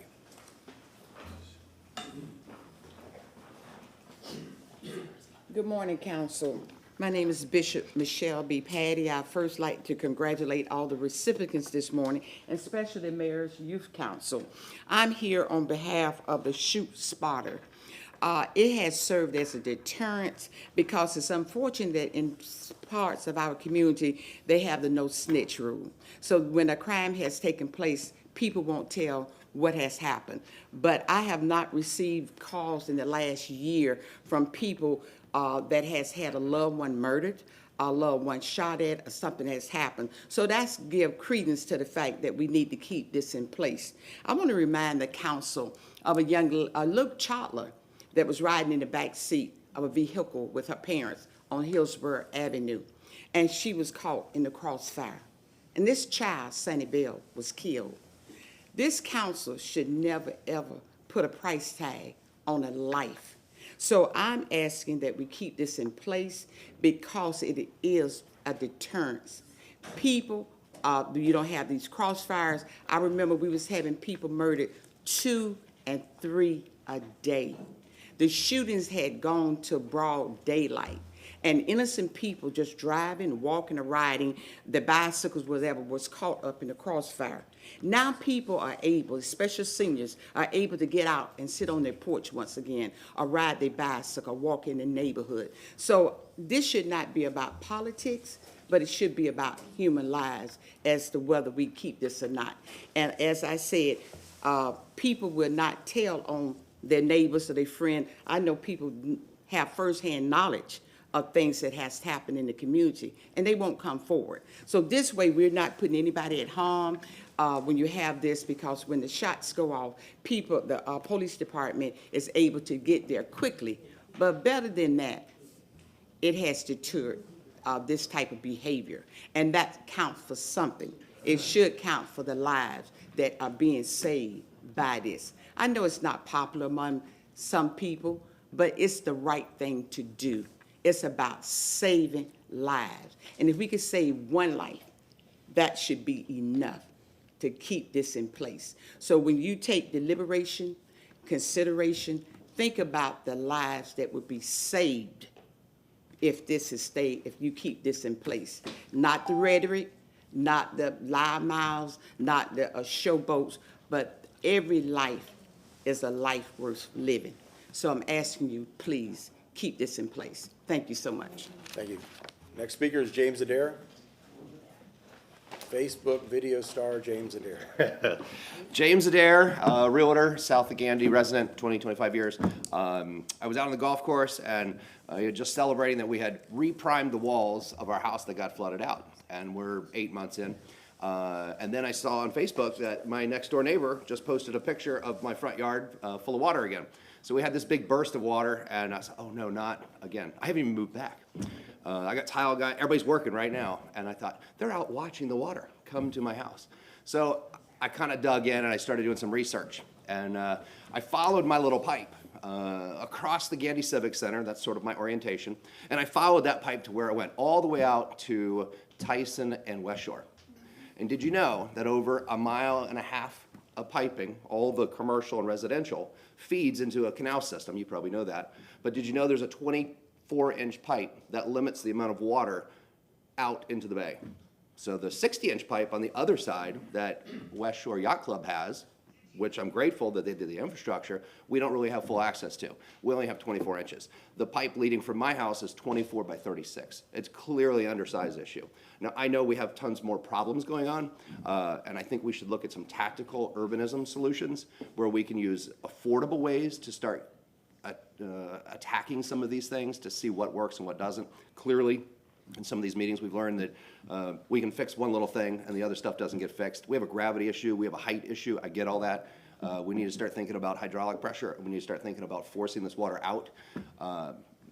Nobody really looks at these maps, and I got down the rabbit hole. And yeah, you guys are right, there's a lot of problems out there, but we need to start figuring out ways to do it. Because I'd rather not get flooded out again. Cost me about $100,000. Other neighbors got off cheaper than I did, but at the end of the day, I'd like to move in before I lose it again. So just food for thought. Thank you. Thank you. Okay, the next one I'm going to have to wing. It's ST. Is this Steve McElhaney? If Steve, is this your name? Maybe. You know, we're going to have to send you to writing school. You need a better desk to sign in, you know. You've got that little tiny desk, and it's kind of hard to make everything fit. I'm going to frame this. You send it to my teacher. Exactly. I'm here on, although I appreciate Councilwoman Hertok continuing this matter regarding the Tree Trust Fund. But let me give you a little history. The development community, the builders and the homeowner associations got together and worked for 2 years. We met at one of the neighbors' homes, who was a leader in this, Chelsea Johnson, you may recall Chelsea. And we crafted something we thought was fair. And it was fair because the city, previously under the old Tree Trust Fund, had lost, misplaced, or couldn't account for $3.3 million in funds that were paid into the account. And the building and development community was being accused of not doing their fair share. And so we raised our hands and said, wait a minute, where's all this money going that went into this account? Well, it went into putting flowers on Bayshore. It went into doing a lot of other things, watering plants downtown. And each of these districts, downtown, Ybor City, West Tampa, Seminole Heights, they have their own CRAs. Not Seminole Heights, but they have their own CRAs. They shouldn't be tapping in to another fund to do the improvements. And this is not a piggy bank. I've sent you an email which kind of outlines this. Your authority is going to be removed. And the reason the council wanted authority over this money was to make sure that it went out to plant trees. That is the purpose. You're taking out a tree, we're putting money into the account, replace the trees. And navigating that process of getting a tree planted is difficult. It requires an agreement, it requires a lot of different things that homeowners say, forget it. I'm gonna go buy my own tree and plant it instead of making it easier. Here's a tree, go plant it. It's your responsibility to make sure it stays alive. There are a number of things, you know, it just is not, this is not a piggy bank to go raiding money and taking it to use for all kinds of administrative purposes. It was never intended for. It was intended to replace trees. You have reports that say the tree canopy has been reduced. Let's get the money out there for trees and make it easier for people. And this is sort of a sidestep, but the Builders Association had offered to work with the city to create an Arbor Day and to engage the school system, this particularly the elementary schools, for design projects to show, you know, their cooperation on why trees are important and why you need to plant them. So it wasn't the builder's fault the trees aren't getting out there. It was the city's fault. And we don't really support anybody taking that trust fund away from the jurisdiction of the city council and the overview. They eliminated all the districts. And the districts were there to show you how much money was coming from a district and how much money should be going into that district to replant trees. Thank you, Mr. McElhaney. Valerie Bullock.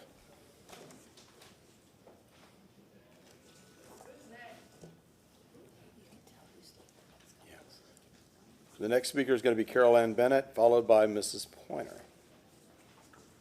Hello, Valerie Bullock from Ponce de Leon College here. I want to talk about number 9, renewing the agreement with the shelter services with TPD and the Salvation Army. I was on 29th doing a photo shoot probably about 3 months ago, and every time the police came by there, which was quite frequently, they were trying to herd the people off of the streets. They never was talking to the people, letting them know any resources was available, that we have a place for you. And if TPD is going to be a part of the Salvation Army, I would suggest that they get some training and community engagement. And when you go on 29th Street, treat the people with dignity and respect.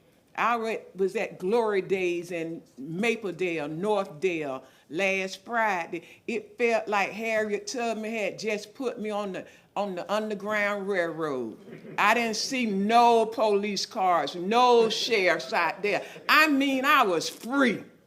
But it's not like that over there on 29th Street. And I understand you want to clean up the neighborhood for the new resident that's moving in, but it should be done with some kind of dignity and respect. And if you don't have a place for the people to go, okay, just leave them alone. Don't come down there just to beat them over their head. Offer them some hope, because in other neighborhoods, that's what you do. And I had another problem on 29th Street. The old Lily White Hospital, it was 2 hospitals that black people could go to, Lily White and Clarify, until they opened up A.A. Gonzalez in Ybor Cities and they let us go there. Now the Lily White Hospital is fenced off and the city is using it as a place to store equipment. And it shouldn't be like that, because if it was in any other district, it would have been declared a historical landmark. And we need to do something about that. Thank you. Thank you, Ms. Bullock. Carol Ann Bennett. Hi, my name is Carol Ann Bennett. Steve McElhaney and I are in complete agreement on this. Go buy a lottery ticket. This $3 million, I recently saw an accounting of just $1 million of it, so I don't know what happened to the other $2 million. but I was very concerned about it. There was a lot of stuff on there for irrigation and landscaping. If this was for shade trees, then fine, but we need invoices to know for sure.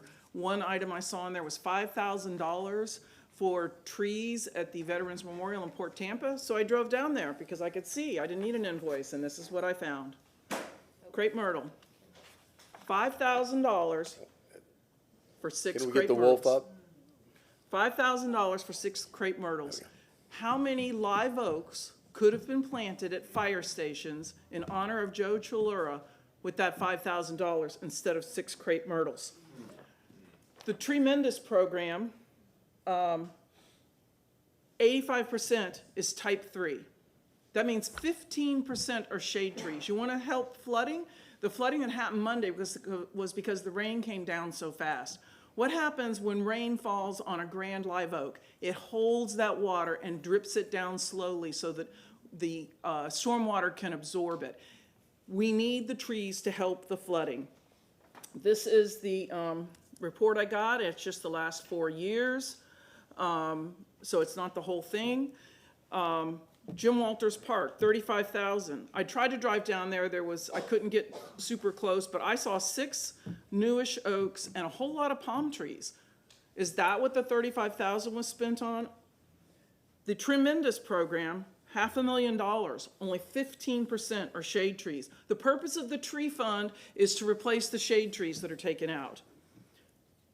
$200,000 for crepe myrtles. If people want a crepe myrtle, they can go to Lowe's and buy a crepe myrtle and plant it. We should not be spending money for the grand live oaks that were removed to plant crepe myrtles in people's yard. This is a report from the Parks Department. It says right here that the fact that people are allowed to choose type 3 trees leads to a decrease in the canopy. This is all the old tree code. The new tree code requires in the code an annual report for every expenditure to City Council. Have you guys seen that? Have you seen that since 2019 when this was enacted? Where's the report?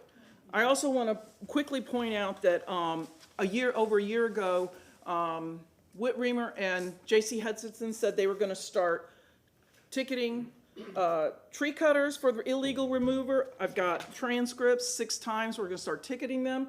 There's a misunderstanding. They seem to think that they should ticket the tree owners, and then if the tree owners pay the fine, it is now in compliance, and they're not citing the tree cutters. Thank you. Stephanie Pointer.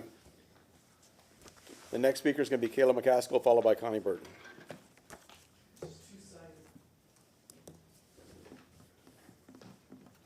Good morning. I agree with everything Carol Ann said, and that little list, it's weird because it doesn't, I've only seen like one of the tree companies that we buy. I mean, I made a big thing about how many trees we're purchasing and where do they go in the last month or so. And the vendors on that list are not vendors that I'm seeing on city council agendas. So I want to start out by making sure that you guys understand. We have 2 planning commission board seats coming vacant, is my understanding. I would highly recommend that Rick Kugler get the first one, and if we've got the second one, Matt Sink. We need some neighborhood-friendly and logical people over there at the Planning Commission Board. City Council making land use decisions. I've already given you the data.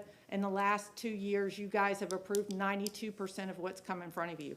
But you guys never, ever make a decision about land use that you don't have a land use attorney standing here advising you. You don't have Mr. Shelby standing here sitting here advising you. You make those decisions within the confines of our code and of our law. Every decision you make has to be a legal decision because you have all these attorneys here advising you. I would argue that our staff doesn't have that oversight. And I just want to give you a little short list. Sandy Sanchez, my friend Sandy Sanchez, has a long list of West Tampa overlay violations that were done by staff. I would like to point out we have Paris Street debacle, staff approved issue. Mango Street, which some of you guys may not remember, but they built the houses way too close to the street and no sidewalks and no paying into a fund. And there was an SU1 done after the fact even after the homes were sold and people lived in them. You received an email at 10:39 last night about a Live Local that they have turned around and goat screwed us on. It's in violation of city code. It's in violation of state statute. Both. They called it an SNO, which I have lovingly called a snow job, because that's exactly what they've done. They have violated McDill. They violated the community. And there was no notice sent out for this. It was administratively approved when state statute says within a quarter of a mile of a military installation, it must come in front of you. You cannot administratively approve it. When does this stop? My friend Sandy Sanchez calls it the dark department, and by God, I'm getting to the point where we're at it. Oh, I forgot. Gandy last week. That one. Thank you, Ms. Pointer. 5 departments said no, but it was Thank you. approved. Keelan McCaskill. Good morning, Keelan McCaskill. I agree. You guys are gonna have to do a better job of monitoring the staff. You can't trust everything they say. You don't sign their checks. The mayor does. So they don't necessarily have to do what you say, but you do have some oversight in that. Another thing you need to watch is who comes before you. The reason you're not hearing much about things happening in the community and the shot spotter is needed, I'll suggest that it's doing its job, but there's also good policing. The police department is engaging with the community more, and they're getting input from the community. But when you don't live in the area, you don't know that, and that's why you're not getting calls. I would submit their voice is not relevant, so be careful of people that do not live in this district. And I know that this is Tampa City Council meeting today. However, you wear 2 roles, or you wear 2 hats. And many of you have watched the city ignore the need of quality development, and also you've ignored that for 20-something years. We've seen no significant development in East Tampa. Don't tell me about a single home being built. I'm talking about significant development. You've also ignored the people, and you've allowed this to take place. You know, recently you allowed the staff to convince you to strip the voices of the community.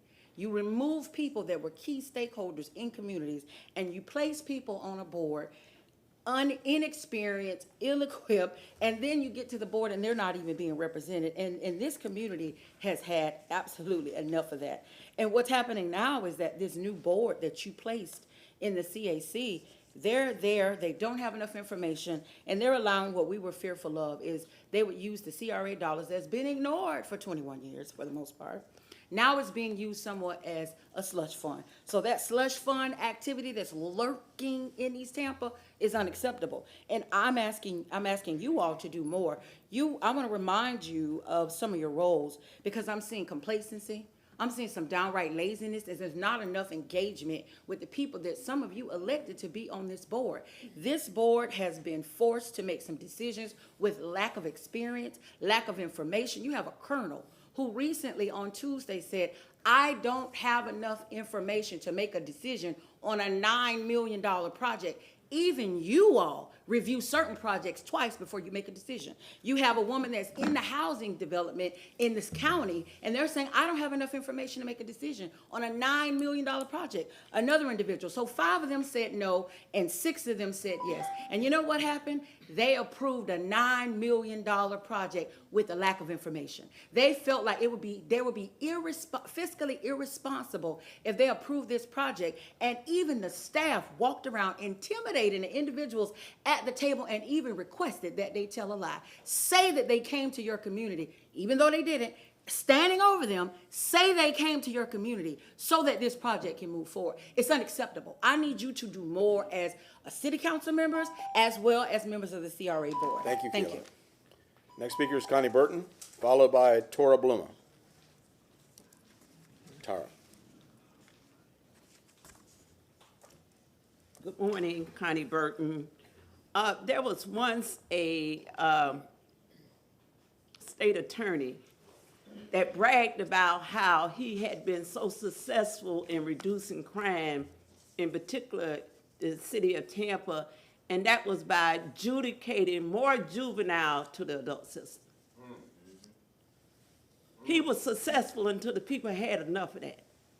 Along with that, we had federal programs that identify just the black community as a weed and seed area that meant that black people in particular that lived in those areas seeing misdemeanor crimes intensify to felonies. So now we got a whole community that is either unemployed or underemployed. So if you want to spend $8 million, $10 million, $100,000 for instruments that you think is going to be on the preventive end instead of making an investment in the people.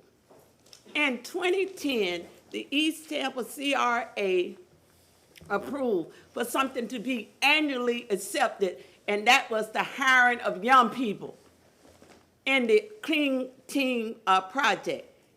And so we said, keep on making it work. That was 36.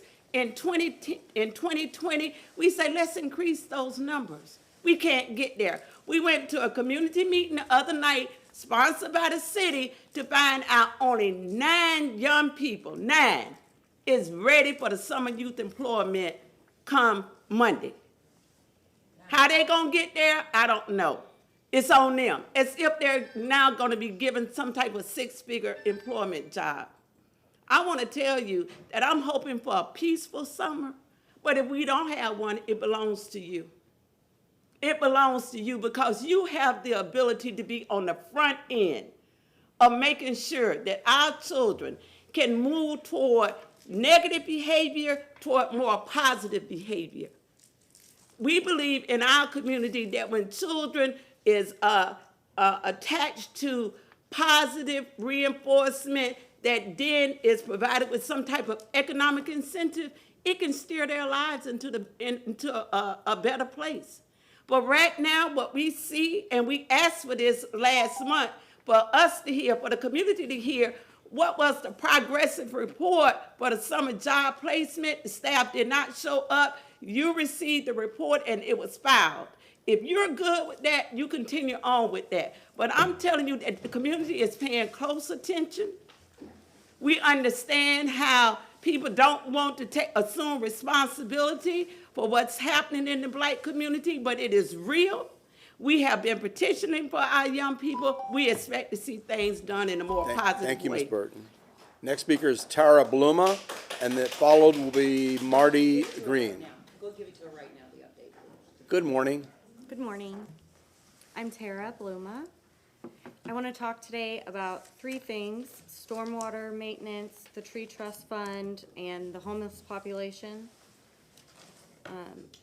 I live south of Gandy. I still have not seen anyone working on our ditches since I was here 2 months ago asking about it. I did get an email right away saying that they had just received an emergency affidavit with more money and that we were first on the list.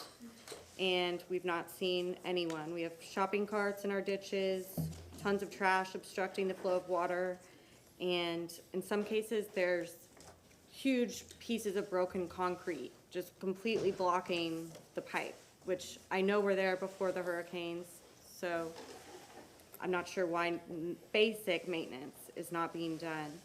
And I know for the past several days we've had an influx of rain, but I'm really only sympathetic to that argument when the basic maintenance has been done. So don't say, oh, it was pouring down rain, but our pipes are blocked by concrete, so it's not just that we had a lot of rain, it's that they're not functioning properly. Next, with the tree trust fund, I would like to know how much money is being put into the fund by district and how many trees are being planted and where. In my opinion, the replacement trees should be planted as close as possible as to where the trees were removed. It's extremely important that we rebuild our shade canopy, and I agree with Carol Ann that we should only be allowing people to plant trees in categories 1 or 2. Finally, the homeless population. I have watched every single one of y'all's meetings for the past 2 years in full, and you almost never talk about this issue. There are, and I know it's the elephant in the room. Nobody wants to talk about it. We don't have enough money. No one knows where they should go. there's systemic issues at place, and people sound heartless when they talk about it. But they do have to go somewhere, and they have apparently decided to be in my neighborhood, and the neighborhoods around me. We have a multitude of people camping all around our neighborhoods, and which is illegal now. And it shouldn't just be the problem of an individual neighborhood. It's creating an increase in crime, drug use, and trash around us. You've talked about smoking in parks.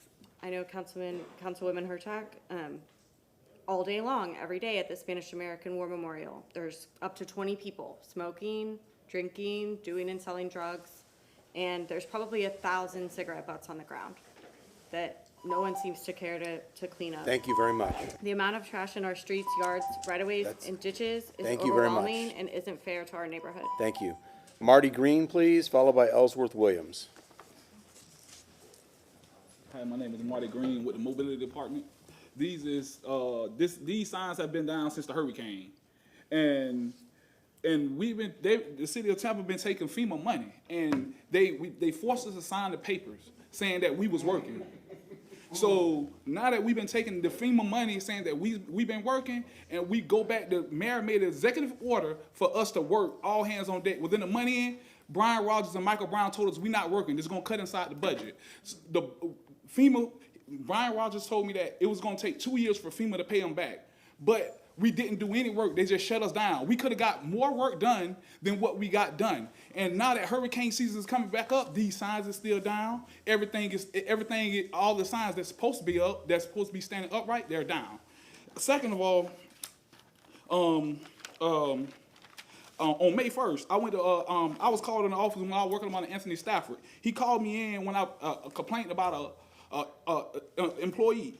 When I complained about it, he said HR told him to write me up. So I said, I'm gonna call HR. He said, if I call HR, if I mysteriously lose my job, that's on me. I went to Stephen Simon about it, the union president. That's when I really found out he was working with management. And he was rubbing elbows with management. Now Steve has been accused of stealing funds and mishandling funds from the union. And who's supposed to be investigating it? Rebecca Carr. We never heard nothing else from her about that with HR. Oh, Michael Brown. He was been using 2255. He was off and using it for his own personal business. He's not using it for city business. He was using it for his own personal business. So saying that to say this, I'm willing to take a lot of technical tests on this. I'm telling y'all again about everything that I'm saying. And as of right now, Michael Brown is close with TPD. And as of right now, I've been seeing mysterious cars following me because he was with the police department. Right now, I'm scared. I fear for my life. And right now, nothing is being done about it. This man get away with everything, and I'm not making it personal. I'm telling you how I feel. As a man, I feel like something's finna happen to me, and nothing's getting done about it. If I ask for training, they refuse me training. When everybody else get training, and I'm one of the ones that because I talk back about Mr. Brown and Brown Rogers, I get no training. And how's it going right now? It's not going good. For the simple fact is, I keep getting, oh, you better watch your back. You better watch your back. Right now, I feel unsafe at this job. And right now, I don't know what's finna go on with me. I'm just letting y'all know and being aware of what's going on with this situation. Thank you very much. Next speaker is Ellsworth Williams, followed by Tony Daniels. Upside down. There you go. By Mayor's Youth Corps. Thank you. First, I want to thank seeing all these young people here. That's a great sight seeing, so I'm really glad they're out here. My name is Ellsworth Williams. I'm CEO, President for Veterans Council and Veterans. I'm here for two particular reasons. First of all, June is PTSD month, so everybody know about PTSD month. You won't hear that about today, but that's PTSD. Be aware for that. But while I'm here, first I want to reflect. I had a special memorial on the 24th of May, and I want to thank the Congressman Leo Brietta for being there. And how you doing, sir? Mr. Carson, I saw you last week.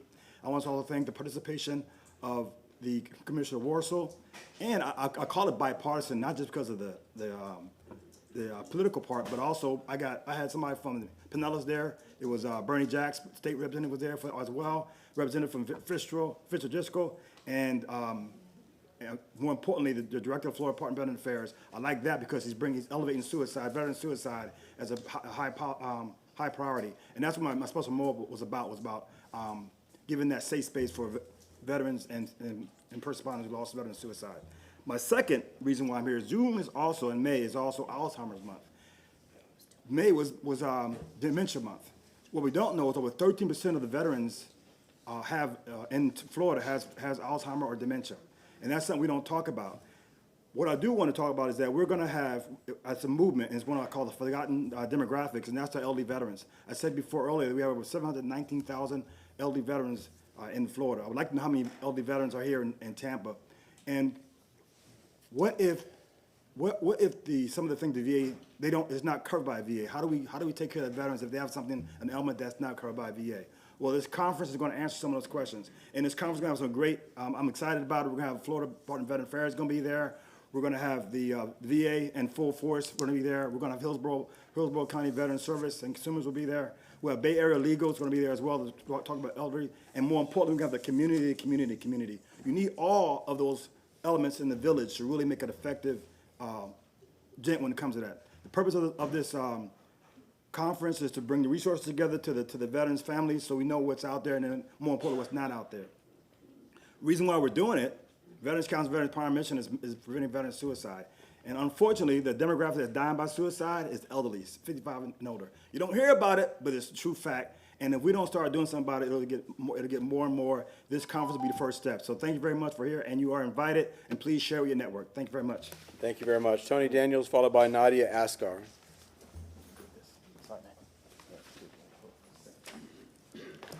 Morning. Morning. If they can hold the time, I'd be much appreciative. They need a list, and they need a system, a chronological, a time system on when you speak here. When you sign up, that's when you speak. So they need a format, they need a procedure and how that's done. And 'tis not, Tampa, Florida. You know, I was over on Twig Street yesterday, had a problem with the security and the sheriff's department. And entering the building, they want to ask you where you're going and all this, ain't none of their business, and then they try to harass you when you don't tell them. Anyway, one of the gentlemen came up there and he told me, I told him, I said, hey, this is a race thing. He told me, well, first let me let you know that I'm mixed. That's what he said, I'm mixed. I say, man, I don't give a F about that. My mother's white, and I don't care nothing about that nasty hoe. Plain and simple. Yeah. So you can throw all that in the phrase. I hear somebody say Tony Daniel. You don't see Tony Daniel nowhere in that card. That's the problem Muhammad Ali faced. You don't see Tony Daniel nowhere in that speaker's card. But it's a level of disrespect. I still hope they hold in my time. It's a level of disrespect. Disrespect for African people. White folks call us what they want to call us. Boy, slave, jigaboo, Aunt Jemima, Uncle Tom, Step and Fetch It, Black Sambo, name it. They got a name for us. Convicted felon, criminal, all those kind of names. But what I'm here to talk about is child support. I want to say it's a eugenics program. And what else I'm here to talk about is any person in this city, vote for Bob Buckhorn. Any person, not just any black person. I don't tell anybody who to vote for, but I tell you who not to vote for. I tell you who not to vote for. Jane Castor, Bob Buckhorn, Pama Ario, Sandy Freeman, Bob Martinez, Dick Greco, a bunch of racist, nasty, stinking clowns. All this time, St. Pete got a black mayor. Sarasota had a black mayor. Plant City had a black mayor. Why can't Tampa, Florida have a black mayor? Why can't they get behind and support diversity? They always talk about MF and diversity. This woman right here is qualified to be the mayor. This woman right here is qualified to be the mayor. Mr. Daniels. This woman right here is qualified to be the mayor. Mintesna, please come back to the podium. 4 African women are just pointed out in one room, and there's other people, Chloe Coney, other people you can call out, that worked hard, that have hundreds of combined years in this city, who can be the mayor. The woman sitting up there can be the mayor. But they won't support a black person. They won't support diversity. They just want us to support police programs and nonsense and beg and keep begging and begging. That's not the character or the intensity or the intention of the African. And man, call me by my name that you see on that card, or else I'm gonna call you by your name.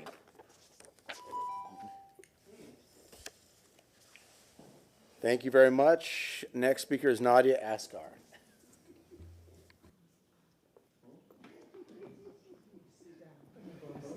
Good morning. Again, my name is Nadia Oscar. I am a member of this Tampa community, and I'm a proud Palestinian American. I'm here today as someone who refuses to look away from what's happening in Gaza, and to ask why the city council has stayed silent while genocide unfolds. Over 36,000 Palestinians have been murdered in Gaza, and 15,000 of them were children. So there's classrooms gone, families are erased, entire generations buried, and this is happening with American-made weapons funded by our tax dollars.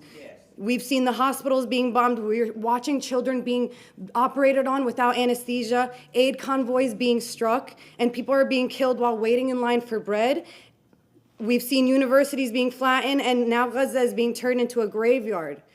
When your constituents asked for a simple ceasefire resolution, when we begged you guys for acknowledgement, you guys gave us silence. Yet each of you claim to stand for public good.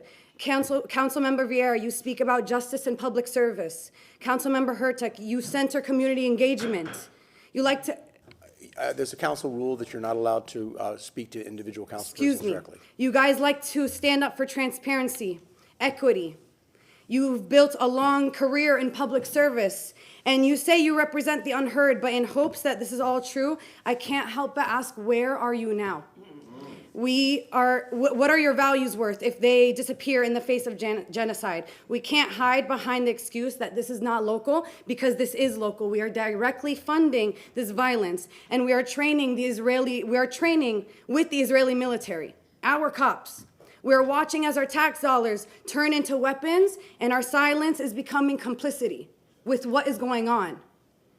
So we may not have the power to control foreign policy, but we do have the power here. You guys do have power. You can pass a resolution calling for an immediate ceasefire to end the U.S. funding of the genocide. You can investigate and sever ties between Tampa PD and the Israeli military training programs. We can push for city divestment for weapons manufacturers and corporations profiting off apartheid. And at the very least, we can publicly affirm the right to boycott genocide and to stop criminalizing those who speak up against it.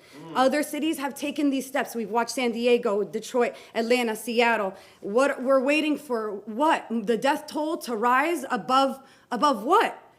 Until we find our moral backbone. History will remember those who spoke and those who didn't. It will remember which leaders stood up against genocide and which ones were too afraid to risk a headline. If you don't use your platform now, I promise you the people will use ours. We will make your silence louder than the words ever could be. We are all responsible to one another. If you can't find the courage to speak up now, history will remember that. In the face of genocide, that you chose comfort over conscience. Because silence is not neutral, it is complicity. Thank you. Thank you. No noise from the audience, please. The next speaker is going to be Allison Hewitt, followed by Matt Chernakov.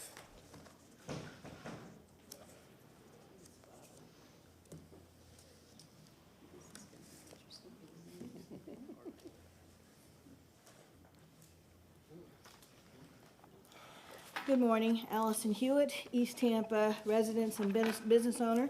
Understanding that this is a city council meeting, I am still here to talk about CRA business because of just completely insulting actions that happened at the Tuesday CAC meeting. I just want to make sure that we are clear. The City of Tampa CRA, you are either ignoring or you are complicit with the ongoing and systematic mistreatment of East Tampa CRA. We have asked and asked to say just basic, just give them the information ahead of time. After 5:30 on Friday, they received their agenda. One agenda item had 131 pages in it, but they're expected to come on Tuesday, volunteers, to come back with their opinion. One, you also changed the process in which the people are representing areas of the community. That is not even enough time to take it back to the community to make sure that when they sit at the CAC, they can bring the opinions of the neighborhood associations they represent, because you're still not making the city staff do their job. I am asking you, encouraging you, and begging you, do not renew the operating agreement with the city staff. Please get an independent organization to manage the CRAs, especially if only it's just East Tampa, because they are just, the decisions reflect disengagement, inequality, and in some cases, blatant obstruction. Example, we have in the CRA, FRA 2004 Best Book, they have the outside-the-box thinking for the legacy and for the CRA grants. But understand, the legacy credit only applies if you do a $70,000 grant. If you do something of significance, your legacy does not count. So even though you have the J.C. Newman here, you have the $5 million, a business owner on 40th Street has been there for 40 years who wants to have something over $70,000, their legacy credit does not count. Their 40 years does not count. They are misleading you. They are telling you about these policies, and they are applying it in a way that is obstructing policies. So you have here that you have the direct payment to providers. But understand, the pre-development hasn't started because it's still trying to create a list. It's still going through the RFP process. It's 8 months, and we got another 3 months before you can start the pre-development project because, again, it is not a priority for them. Again, as I said, when you agreed to the operating agreement, it is a permissive agreement. They may and they shall. It's not that they have to. They will respond when they want to respond. And so you are now about to be responsible for the gentrification, because there is not, even though they are getting accolades for this, they are not using this. The legacy does not apply.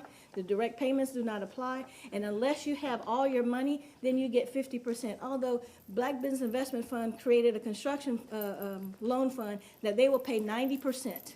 90%, but the staff still says, well, we'll only pay 50 after you pay 100. That way they are closing and shutting down our business. Thank you. Matt Chernakov, and followed by Fran Tate. Is Matt in the room? Okay, Fran?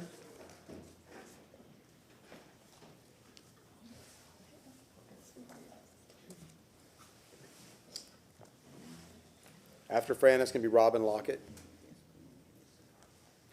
Fran, you're up.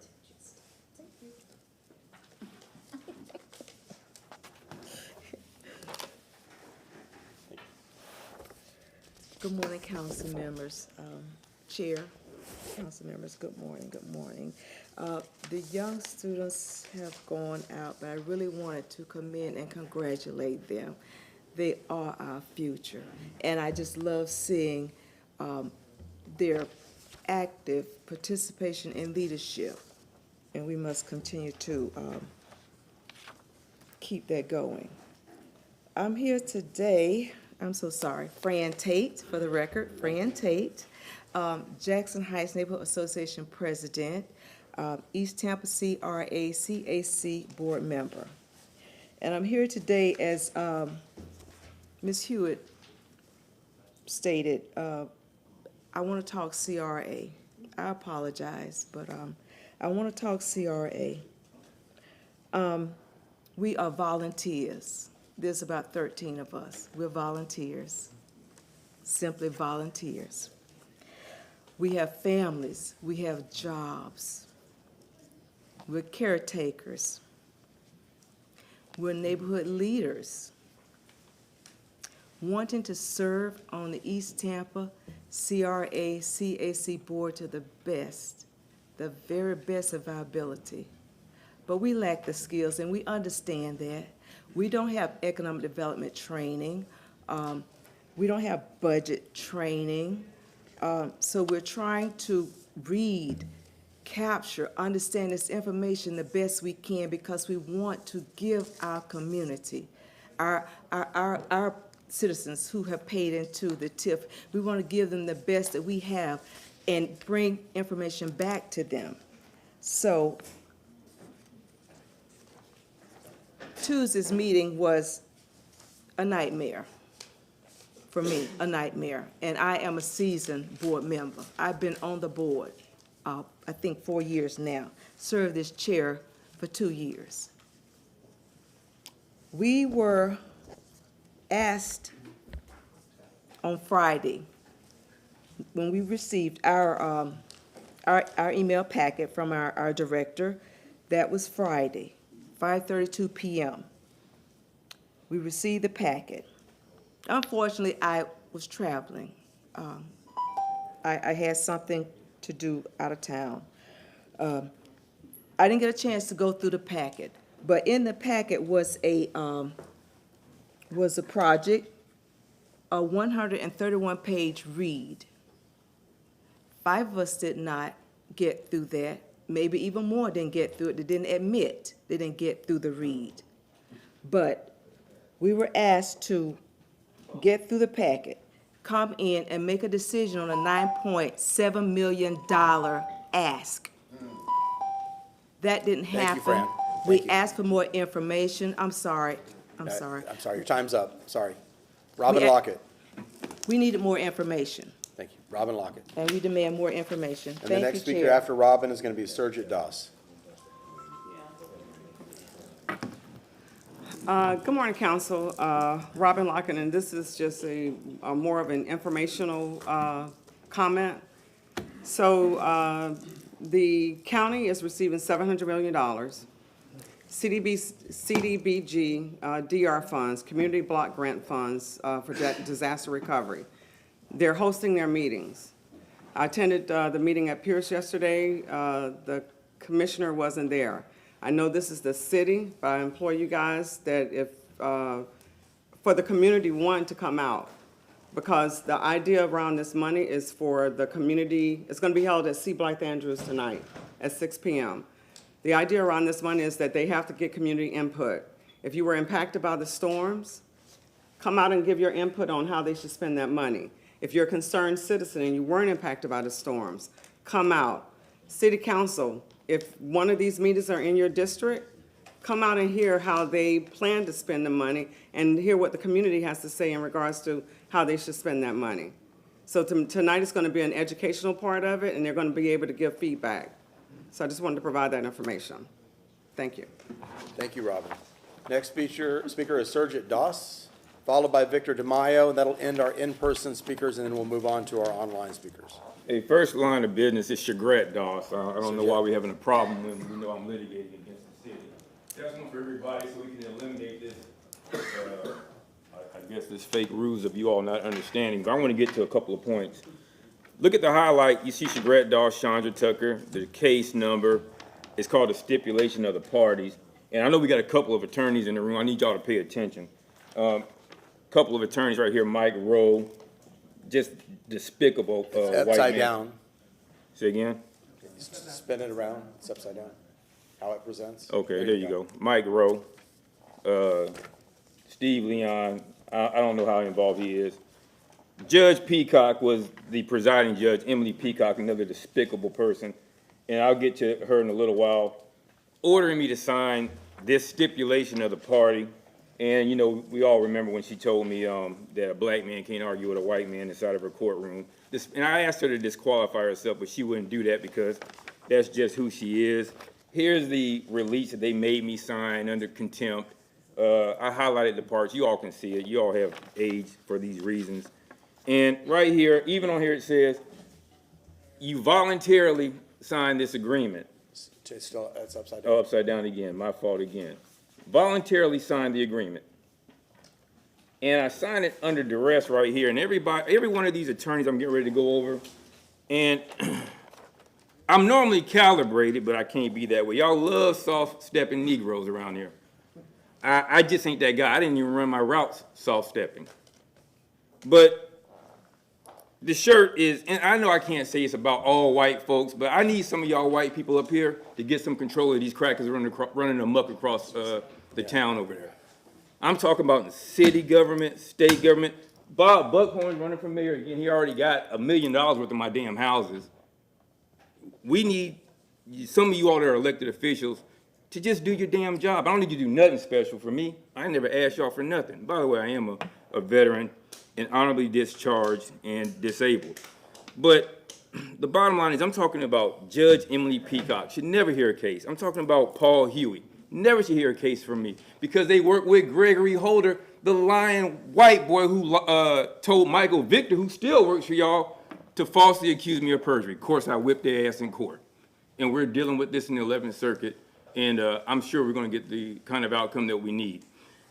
The bottom line to this is, even in that Bible that some of y'all love to thump for so often, we hear, if you go to Luke, I think it's chapter 11, Rev, if you're in here, it said, woe unto the lawyers, for they lay men with burdens grievous to be borne, and touch the burdens with not one of their fingers. I've heard that we don't have lawyers who will stand up for the people.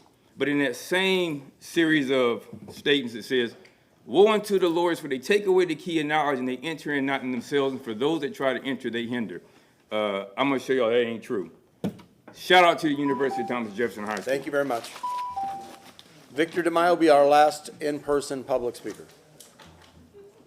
Good morning, Council. Thanks for the opportunity. Victor DeMaio, 205 North Franklin Street, Suite 103. Point of personal privilege, I just want to wish my mom Mercy, today's her birthday, and I cannot say her age or she'd kill me when I get home. But I just want to say in behalf of, I was proud to see the lady who got recognized today from the Utility and Water Department. When my mom was here running the Utility and Water Department at the City of Tampa, she was the first woman to ever do so. And she was criticized quite a bit because she was not just a woman, but she was also Hispanic. And she actually hired the first African-American water meter in the history of the city as well. She got criticized for that. And she got criticized because of the fact that she hired too many Latins in the department. It's hard to believe, but 1960 in Tampa was a whole different world than it is today. But discrimination still goes on today. And I've heard a lot about that going on. So it's not really done. We have a lot of work to do. So I just wanted to say that as well. But besides being the first woman in history that Hillsborough County run for office, her and Betty Castor, you got to start somewhere as a pioneer. And my family was a part of that as well. So I wanted to have that opportunity to say that. Mom, happy birthday. Secondly, I just have a question to ask, because I came today to speak on the South Howard Stormwater project, and I thought it was going to be on the agenda. So is there an opportunity this evening somewhere, or are they going to take, is that subject coming up? It'll be tonight or today? No, this is the opportunity during the public speaking to speak. Okay. All right, then I appreciate that opportunity to. There's a public meeting tonight. Yes, not city council. There's a public meeting tonight. Yes, that's what I asked. Okay. At the Garden Club. Garden Club on Gay Shore, Okay. 6:30. Thank you very much. I appreciate it. Have a good day. Thank you. Okay, that is the last in-person public speaker. Clerk, we have 5 folks registered. The first is Alex Stein. Are they online? Michael Randolph. Michael Randolph, you are recognized. Good morning. My name is Michael Randolph, and I'm with the West Tampa CDC. I want to start off by giving a shout out to the young people who are the future, and plead with them, please don't mess it up like the adults. Today, conversation is on the impact of artificial intelligence in poor communities. The title is Artificial Intelligence, the Web 3, and leveling the playing field. Let's talk about the job losses since between 2023 and 2025. In 2023, there was 4,000 jobs lost. In 2024, over 765,000 jobs was lost. This is the highest number in 15 years.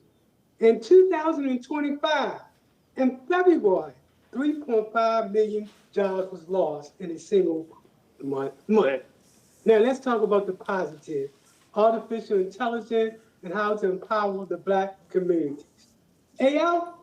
Artificial intelligence can remove the barriers by creating economic opportunities in the Black communities. It can do so by economic development, financial inclusion, and job creation. The Web3 also plays a part in terms of uplifting the Black community. The Web3 offers is decentralized finance, blockchain, and transparency to increase the narrative when it comes to jobs. It can remove the barriers, enabling Black businesses to create their own opportunity. It can increase new revenues and accounts. The next meeting we're going to be holding is on June the 30th, and we're broken down into 3 areas. First, we're going to talk about artificial intelligence and the 10 levels, as well as virtual reality, as well as augmented reality. We're also going to be talking about the chat blocks, including Copilot, Claude, Gemini, and ChatGPT, and how these can be used to increase the fairness when it comes to poor communities. AI and Web3 present both challenges and opportunities. Throughout the deployment, AI can increase or help marginalized communities ensure that technology and economic development is inclusive. To those with a 9th grade education, senior citizens, the disabled, this is a whole new world when it comes to artificial intelligence. Thank you. Thank you, Michael. And our next speaker is David Bailey. David Bailey, you are recognized. David, please unmute yourself. Hi, David Bailey here. Can you hear me? Yes, loud and clear. Thank you. Go ahead. That's not going anywhere. My apologies for background information. I'm at the vet with my dogs. Can you hear me? Yes. Okay. Good morning, David Bailey, living in historic Ybor City. Just a few things to point you towards on Agenda 74. First of all, as of yesterday, I was told that Tampa Connect was not functioning in terms of connecting with code enforcement. So basically, code enforcement complaints are being closed without comment and no information is being relayed to code enforcement, which is obviously a problem when we're talking about compliance in the reports that you'll hear on Agenda 74. Related to that, please take a closer look at these reports in terms of compliance, because basically historic preservation and code enforcement are telling you there's nothing to see here, everything's fine, and the historic neighborhood would say otherwise. As you know, we have not been silent in terms of highlighting concerns and inconsistencies, so you'll hear more from us in the future. And on a separate note, and some other folks have touched on ShotSpotter, which has been effective in Ybor City. I would ask council to ask Chief Burkaw, when will we see a crackdown on modified car exhausts? Because these gunshot sounding exhausts have been proven to interfere with the ShotSpotter technology. And Collier County is leading by example. They're definitely doing more in terms of crackdowns. This is not a question of resources like we hear often. This is a question of will. We all know, we have all experienced these sounds where you think it's a gunshot.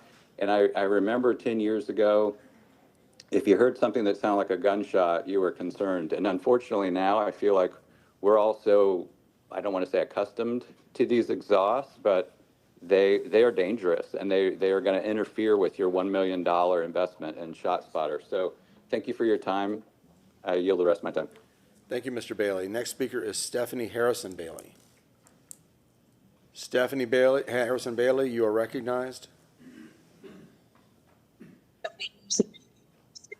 Good morning.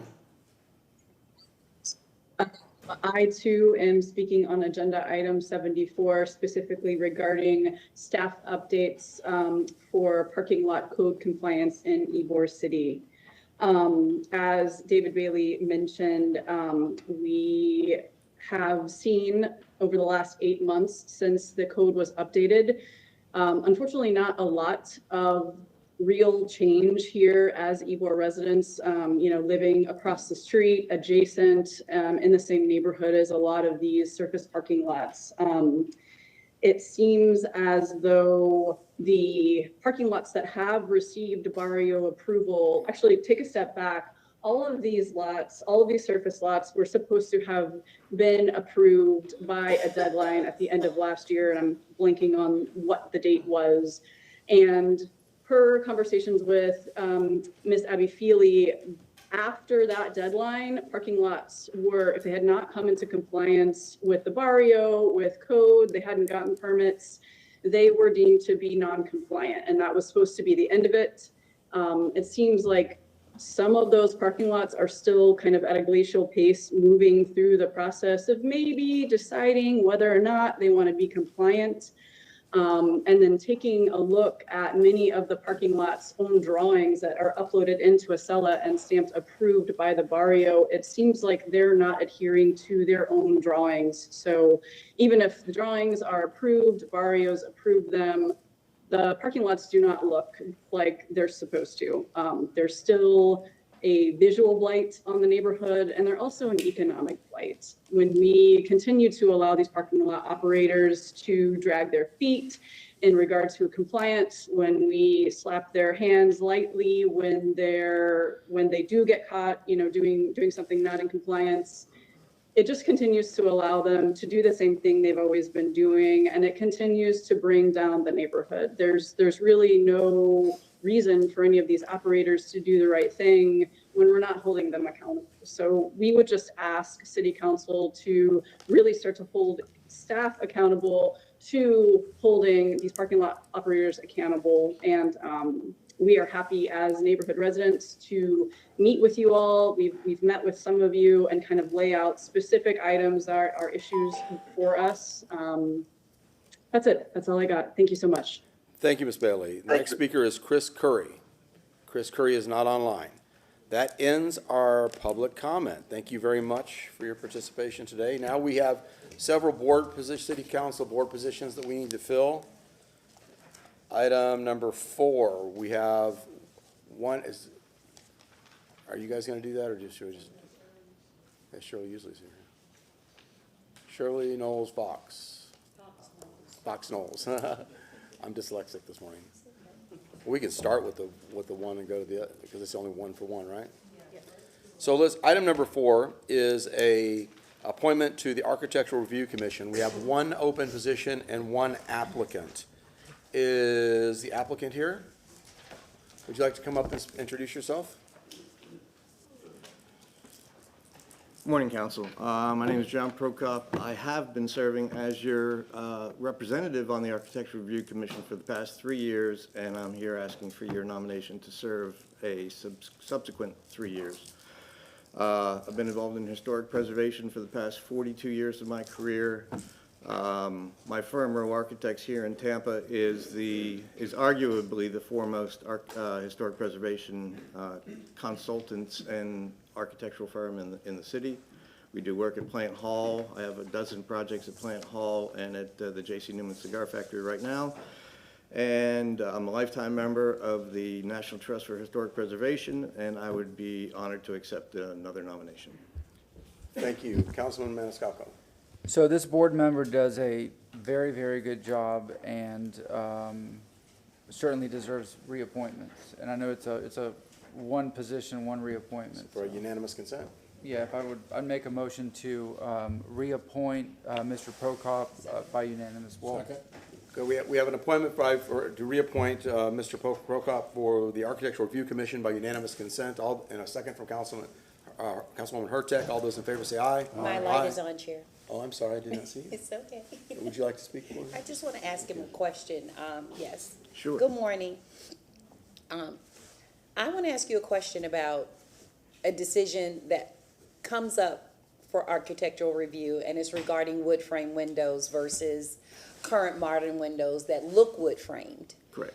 And so we had somebody come before us months and months ago addressing this very issue. I recall the case. Okay. With the hurricane season underway, I started thinking about that. Not just for my 1901 home, but for everyone else who has windows that in my opinion, could be considered fragile because of hurricane season, although the house has been standing since 1901.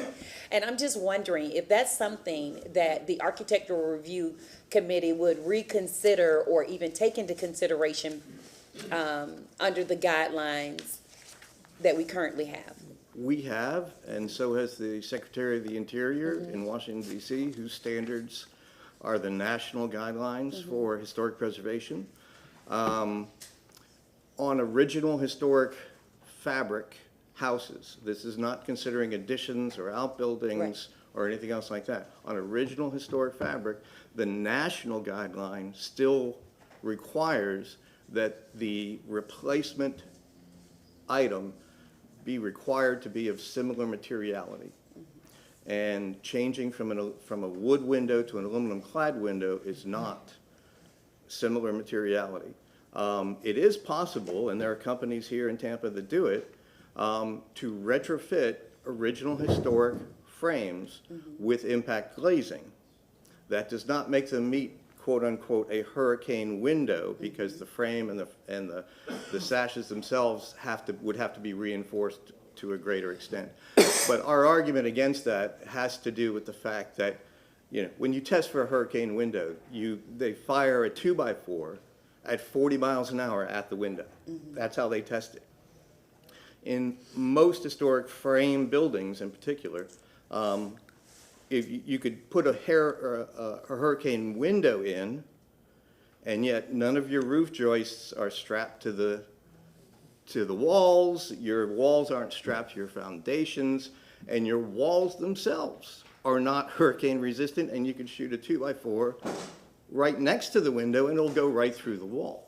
So it doesn't make any sense to change the standards to put a hurricane window in an opening, and then right here the 2x4 would go right through the wall anyway, and the building itself isn't hurricane proof. In order for there to be a hurricane proof building, the entire building has to be brought up to hurricane codes, and that's why we're still not allowing any changes of windows from wood to any other material. Thank you so much for that explanation. It sounds like you know what you're talking about to be on this board. Thank you. I appreciate that. So we had a motion for unanimous consent from Councilman Maniscalco. Councilman Carlson, did you have your microphone for a reason?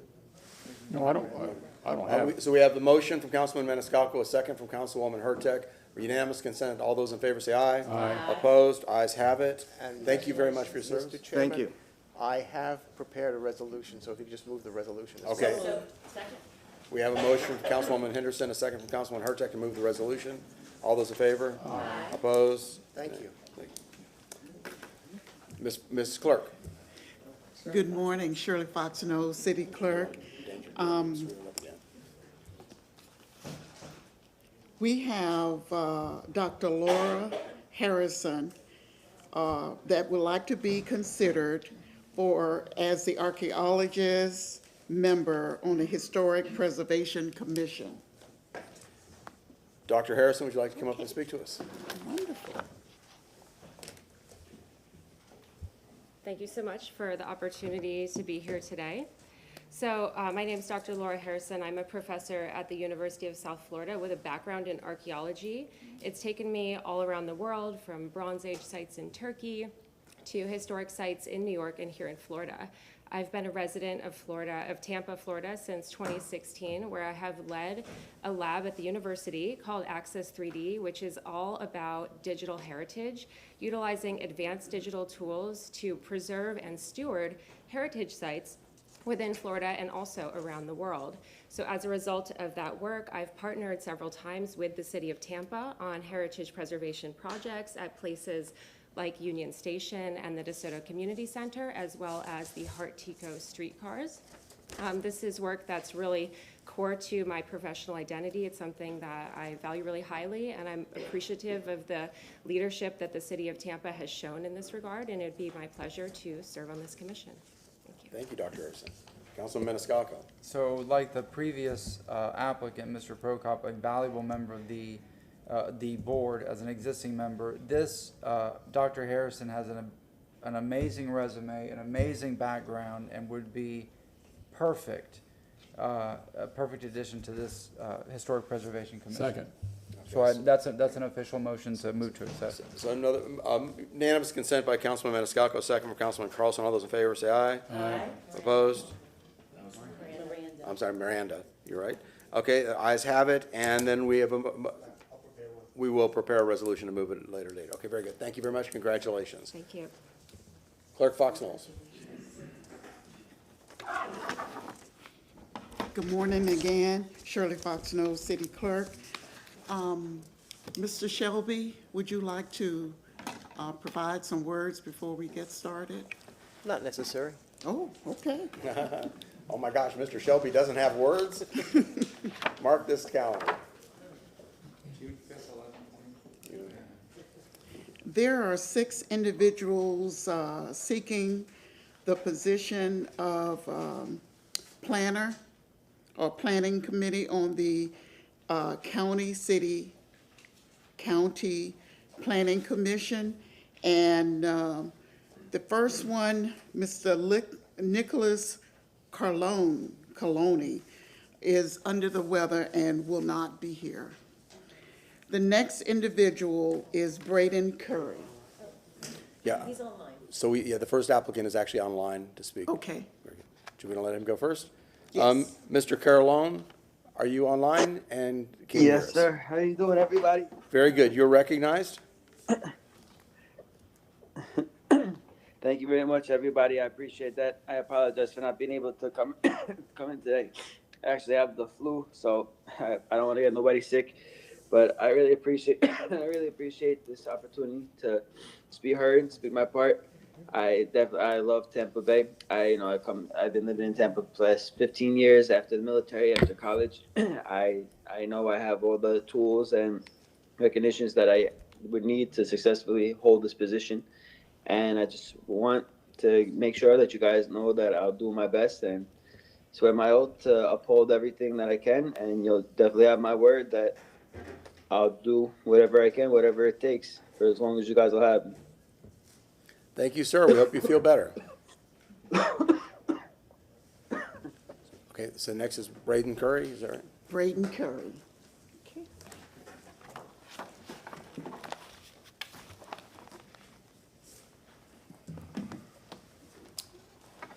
Good morning, council members. My name is Braden Curry, and I'm the president of Kirko Capital. Today, I come before you both as a small business owner and a resident of the city of Tampa, with both my home and office being located in District 4. I'm here to respectfully ask for your support in my appointment to the City County Planning Commission. Since moving back to Tampa about a year and a half ago, I've been focused on finding meaningful ways to give back to a city that has given so much to my family and me. My wife and I truly love Tampa Bay and the surrounding districts that are nestled therein. And we recognize that this city's growth and vibrancy hasn't happened by accident. They've been shaped by both thoughtful planning and long-term vision. That said, there's always more we can do and always ways we can do better. My professional background is rooted in development, land use, and entitlements. I work directly with municipalities across Central and Southwest Florida to navigate land development code, comprehensive plans, and policy frameworks that support reasonable, well-aligned growth. Most importantly, I helped introduce new policy in Manatee County that has to do with the concept of non-binding hearings for affordable housing projects as an incentive for affordable housing.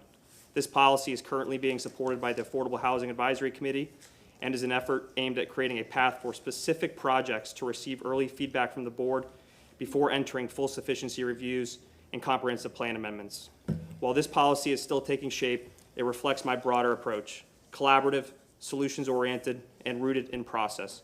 I do believe that this is a policy I would encourage this council to look at further as well. This experience has given me a deep appreciation for how local policy decisions impact real people, how they shape quality of life, affordability, and access to opportunity. I spend my time in the details reviewing comp plans, interpreting land development codes, and tracking state legislation that affects the future of our cities. Examples of this include various state bills related to affordable housing and some of the newest state bills, such as State Bill 1730.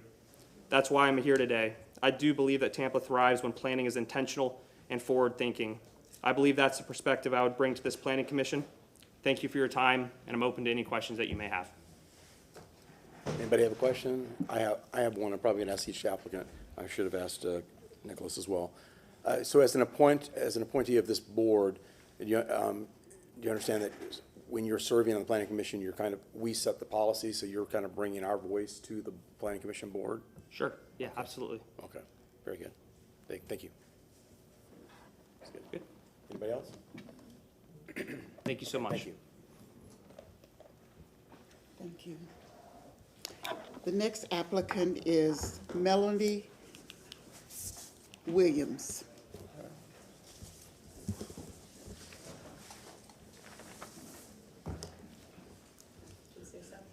Still morning. Good morning, Chairman and council members.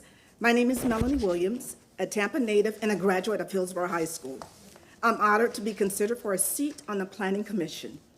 I would like to briefly share 3 key reasons why my background as a retired Army Lieutenant Colonel with 29 years of honorable service aligns with the Commission's mission and vision. I bring a history of leading collaborative teams and fostering unity across diverse groups to achieve common goals. I possess extensive experience in long-range planning, balancing present needs with future growth. I have a lifelong commitment to service and building strong, resilient communities. During my military career, I led operations planning efforts in both combat and support environments, including deployments to the Middle East and assignments in South Korea. These roles required managing transportation, logistics, interagency coordination, infrastructure readiness across regional lines, all of which directly relate to the Commission's responsibility to promote and coordinate long-term planning that improves quality of life and support sustainable economic development. As a company commander, I was entrusted not only with mission success, but with the care and well-being of soldiers and their families. I ensured they were informed, supported, and equipped to thrive, principles that continue to guide how I serve others today. I believe planning is not just about policy, it's about people. Here in Tampa, I am particularly concerned about the growth affordability crisis. With the influx of new residents, rising living costs, and limited housing options, many families are being pushed beyond their means. Homelessness is rising. Economic uncertainty is a reality for many. These issues are interconnected and require thoughtful, forward-looking solutions that preserve the character of our neighborhoods while addressing the evolving needs of our residents. My background is rooted in service, strategy, and civic responsibility. I have led high-level planning efforts, participated in community initiatives, and even ran for local office to further my commitment to build public involvement. I understand how to work in committee settings, facilitate meaningful discussions, and keep teams focused on shared outcomes. I believe in inclusive decision-making and informed collaboration, principles essential to work on this commission. In closing, my experience has taught me the value of long-term thinking, ethical leadership, and people-first planning. I bring a diverse background that is well aligned with the Planning Commission's mission to inform, involve, invest, innovate, and make a lasting impact. Thank you for your time and consideration. I look forward to the opportunity to serve this community and contribute to a future that reflects the voices of needs of all who call Tampa home. Thank you very much. Thank you. Yeah, before you leave, the same question that I had before.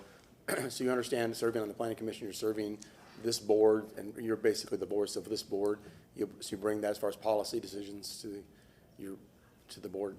Yes, sir. Okay, thank you. Thank you so much.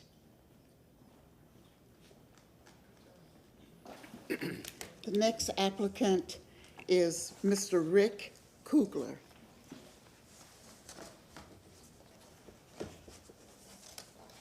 Good morning. Good morning. Rick Kugler of New East Tampa Neighborhood Association in the CRA, in the East Tampa CRA. First, I got to say that our household is a big fan of the current Tampa City Council. I think I've seen many of your recorded meetings, and Diane, I think, has seen all of them. But we really, really thank you for all that you do for us, for our family, and for the city. Second, I've looked over the Planning Commission and understand a lot of what goes on there, and I'm very impressed with the skills, the background, and the process that they go through to try to move things forward in our city and county. I am not a banker or a developer. I just happen to be residing in East Tampa and love it there. In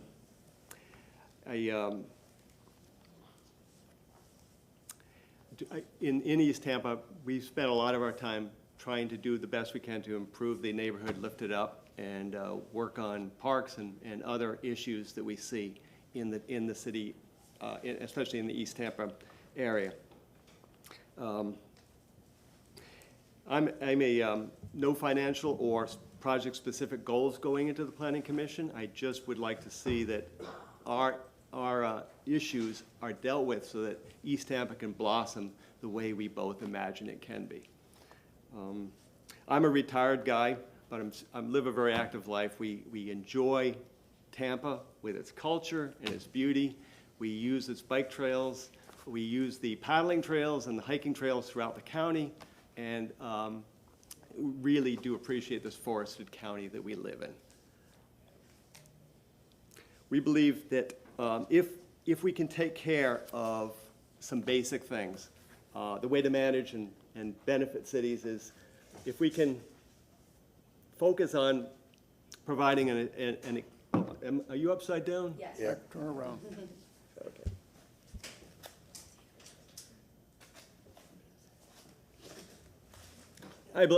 We believe that if we can create the conditions for an ecology that can sustain us, and we also provide for a public safety system that protects us, the fruit of that will be economic development that can sustain the rest of our life. We want to be able to have a the building of the economic system can then supply our needs in terms of more affordable housing, better connectivity, better quality of life, and also improved public engagement. We'll have actually more hope and less despair with that kind of way of approaching things. Thank you, Rick. Please I'm sorry. consider my appointment to the Planning Commission.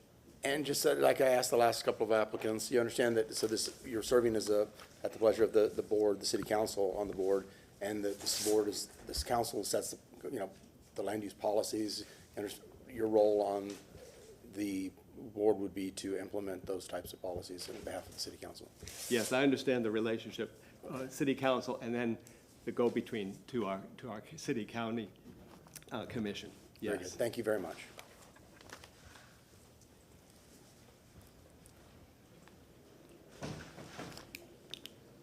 The next applicant will be Will Freeman.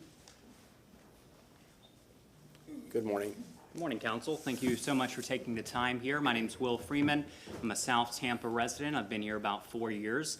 I know you've seen everyone's resume, but to give you just the brief summary of my background, so it kind of ties directly to really where I think I provide a very unique perspective to city planning. So my background, I've kind of traveled throughout all the country and even the world, but I started off in big tech, so working at companies like LinkedIn and Oracle, went on and started to get my feet wet in the startup space. So went to an early stage startup that was starting to get some significant funding, ultimately got acquired for 9 figures and grew their services business there.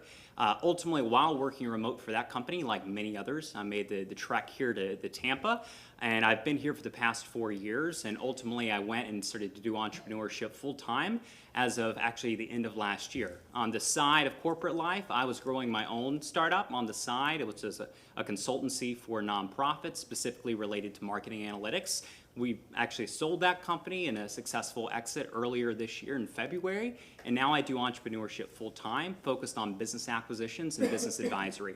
And so what that means for this area is, especially as it relates to business acquisitions, we're trying to democratize the idea of people being able to sell small businesses. Oftentimes you have legacy businesses that just shut down or maybe don't even know where to approach it, but really creating economic opportunity by doing that, and also working with partners to actually acquire and give opportunities the opportunity to exit by directly providing capital to them. And then in terms of the advisory piece, also advising others in the space to make sure that they get the support they need, inclusive of various Tampa Bay startups and also enterprise companies. And so my background, as you can see, is kind of a little bit of everywhere, but in its essence, it really ties back to the reason why I came to Tampa, which was this shift of people either coming here to, come work for new companies that are making a presence here, or actually starting companies themselves. And so I've been heavily involved in this area to get involved in the business community. I sit on the board for USF, their Entrepreneurship Center. I actually have my own nonprofit, which I do a community event for, sit on the board of directors for Snaps Florida. It's a large innovation conference, SBCA Tampa Bay, among various other organizations here. So really having a pulse, not only in terms of economic development, which is obviously an integral part of community planning, but also making sure that I have a voice of the community, whether they're builders that are coming here to start companies and increase with job opportunities,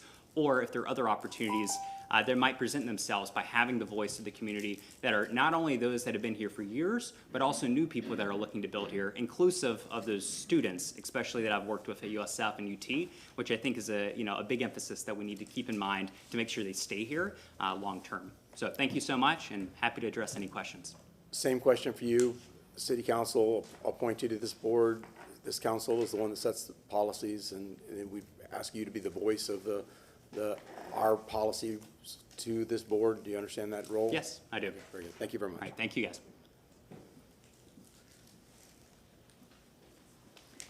Council, the last applicant is Matthew Sink.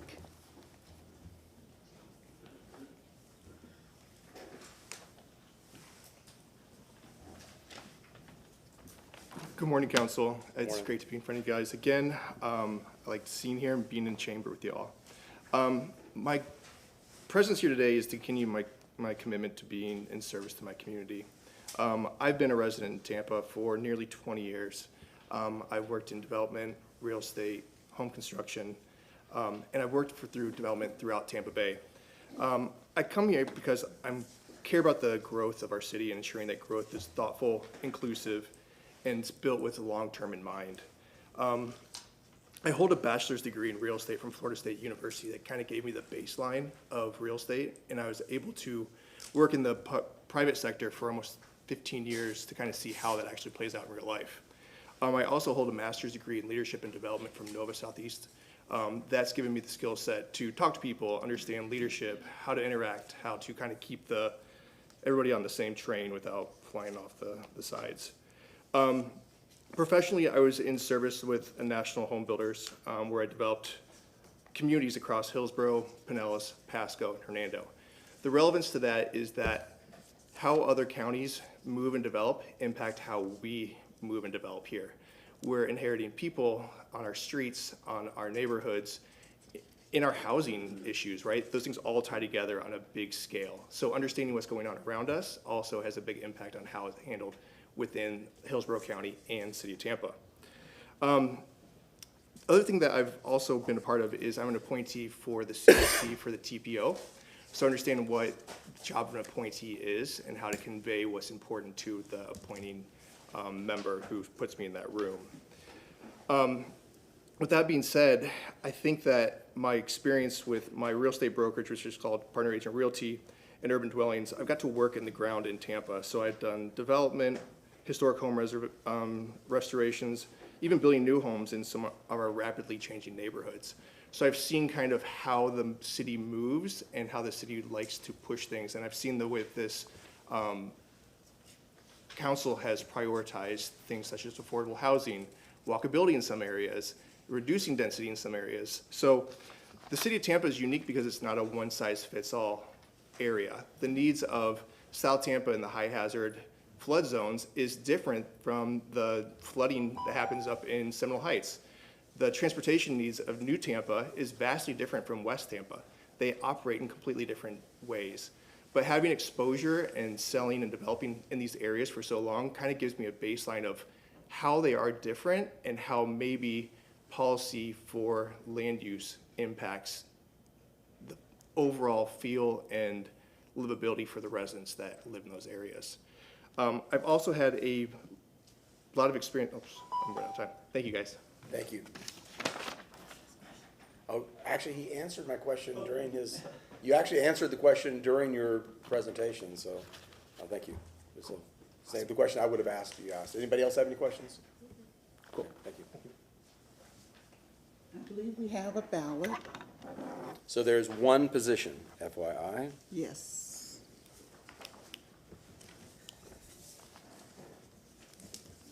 Mr. Herman Saria, his term expires at the end of September, and he submitted a resignation letter and has offered to serve until replaced. Thank you.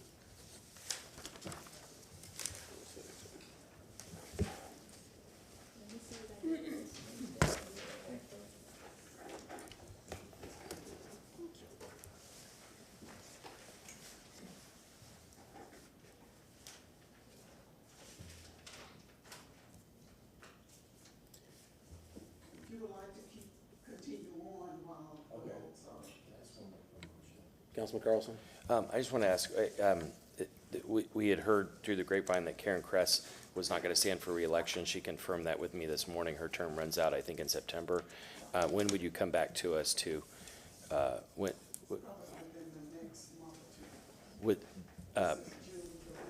so we take a break the first 2 weeks of July, so would it be before we leave or after, After, okay.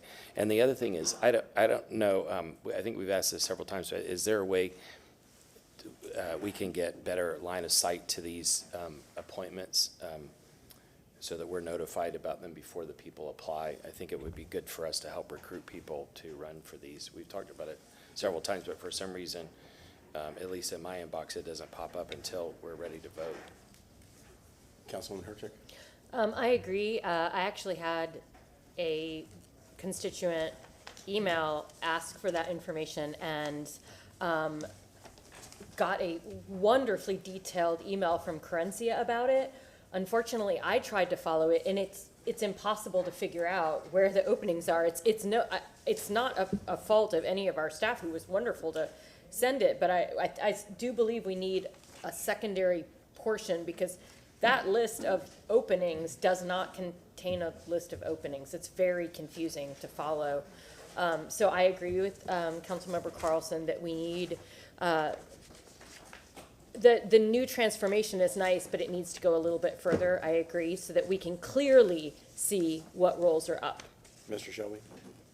Yes, Martin Shelby, City Council Attorney. Just so you know, as part of the written report, I also included Rule 8 of your own rules, filling vacancies to various boards. And I've had the opportunity to talk with Suling about this. Rule A, and this dates back to last year when we implemented the new rules. It says current and upcoming board vacancies should be noted on each agenda so city council members and district offices can see candidates for appointment. And I've been working with Suling, and she tells me that that is in process.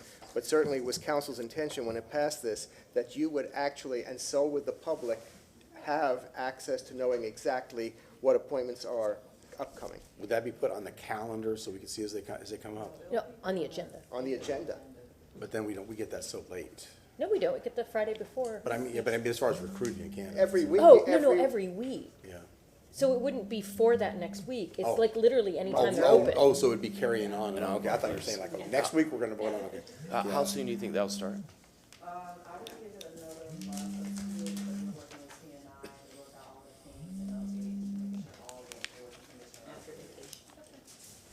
Thank you. Clerk Fox Knowles, you have results?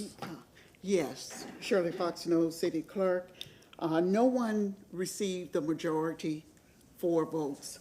We have Mr. Kugler, Melanie Williams received 2 votes from Henderson and Vieira. Rick Kugler received 3 votes from Miranda, Maniscalco, and Carlson. And Matthew Sink received 2 votes from Hurtak and Clendenin. So you can vote again.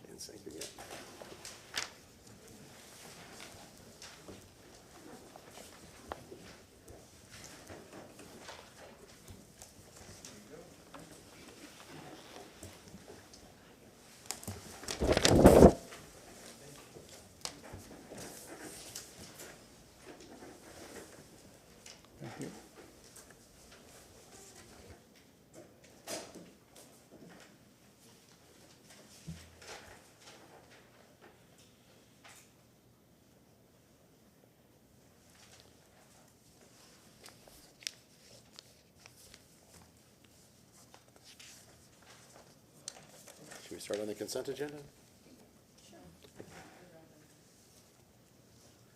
Okay, so public safety, Councilman Vieira, would you like to move 7, 8, 9? Oh, you already got it. Well, you're Speedy Gonzalez.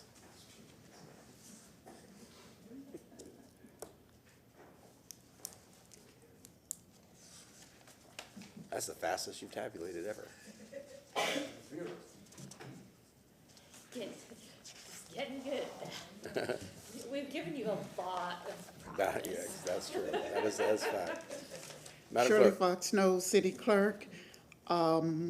Melanie Williams received 2 votes from Henderson and Vieira, and Mr. Kugler received 4 votes from Miranda, Maniscalco, Hurtak, and Carlson. And Matthew Sink received 1 vote. So you have a winner. Thank you. Congratulations, Mr. Cooper. So I would like to, we need a motion for legal to come back with a resolution to. Okay, we have. And the name of the person is Rick Kugler. Thank you. So we have a motion from Councilman Maniscalco, and I heard a second from Councilman Vieira. All those in favor, aye? Aye. Opposed? Nay. Ayes have it. Okay, we're going to move on to the consent agenda. Congratulations, sir. So, Mr. Vieira, would you move items 7, 8, 9, and 11? Yes, sir. I move items 7 through 9 and then 11, and we'll set aside 10, of course. Second. We have a motion from Councilman Vieira and a second from Councilman Maniscalco. All those in favor say aye. Aye. Opposed? Okay, for item number 10, should we have a roll call vote? Or? Okay. Item 10, can we have a roll call vote, please? I'll move the item. Second. Okay, we have a motion from Councilman Maniscalco, a second from Councilman Vieira. Roll call. Carlson? Yes. Miranda? Yes. Maniscalco? Yes. Hurtak? No. Henderson? Vieira? Yes. And Clendenin? Yes. Motion carried with Carlson and Hurtak voting no, with Henderson being absent at vote. Okay, so we have, I'll move for, thank you. Items 12 through 20. yes, Neighborhood and Community Affairs Committee. I move Chair. items 12 through 20. Oh, I'm Sorry to interrupt you. I need to abstain from item number 14, and I have a abstention form I'd like to make a motion to receive and file. Second. Okay, so we're going to pull item 14 for a separate vote. So we have a motion from Councilwoman Hurtak to move 12, 13, Yeah, I'll move, and then 14 through 20. items 12, 13, and then 15 through 20. Okay, we have a motion from Councilwoman Hurtak, a second from Councilman Maniscalco. All those in favor say aye. Aye. Opposed? Mr. Chairman. Ayes have it. Thank you. Mr. Shelby? Councilman Carlson, if you can, just, state law would just say that you announced the basis for your Yeah, and recusal. so could I make the motion again to receive and file my form? The company I work for has a relationship with companies that could possibly benefit from this. We have a motion from Councilman Carlson and a second from Councilman Vieira to receive and file a recusal for item number 14. All those in favor say aye. Aye. Opposed? Ayes have it.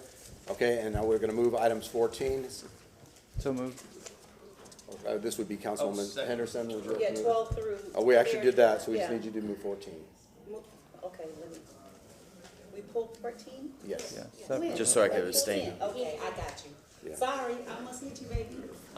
Hit him hard, hit him hard. Number 14. Second. Okay, we have a motion from Councilwoman Henderson, a second from Councilman Maniscalco. All those in favor say aye. Aye. Opposed? Motion carried with Carlson abstaining. Thank you. Thank you. Okay, we are to Infrastructure Committee. Mr. Maniscalco. I move items 21 through 25. We have a motion from Councilman Maniscalco, a second from Councilman Carlson. All those in favor say aye. Aye. Opposed? Ayes have it. Mr. Chair, I'm gonna abstain also from 26. I had long conversations with Marty, and I just think because my firm has a relationship with one or more of these law firms, that it's just a better idea to recuse So you're myself. going to recuse, not abstain. Yeah, I'll recuse myself, and then Yeah. and then Abstain, okay. can I make a motion to receive and file my form, please? Okay, so we have a motion from Council, Wait, oh, we have another one. Also, we're gonna go to 26 now? 26. I'm on also from, I had a relative who works in one of the law firms I mentioned in that file. Okay, so we have two recusal forms, one from Councilman Carlson, another from Councilman Maniscalco, recused from item 26. I'm sorry, Miranda. That's the second time I've done that, right? On item 26, do we have a second? To accept those? Okay, we have a second from Councilman Vieira. All those in favor say aye. Aye. Opposed? Ayes have it. So we need Councilman Miranda. Would you move items 27 through 31? 27 through 31. Second.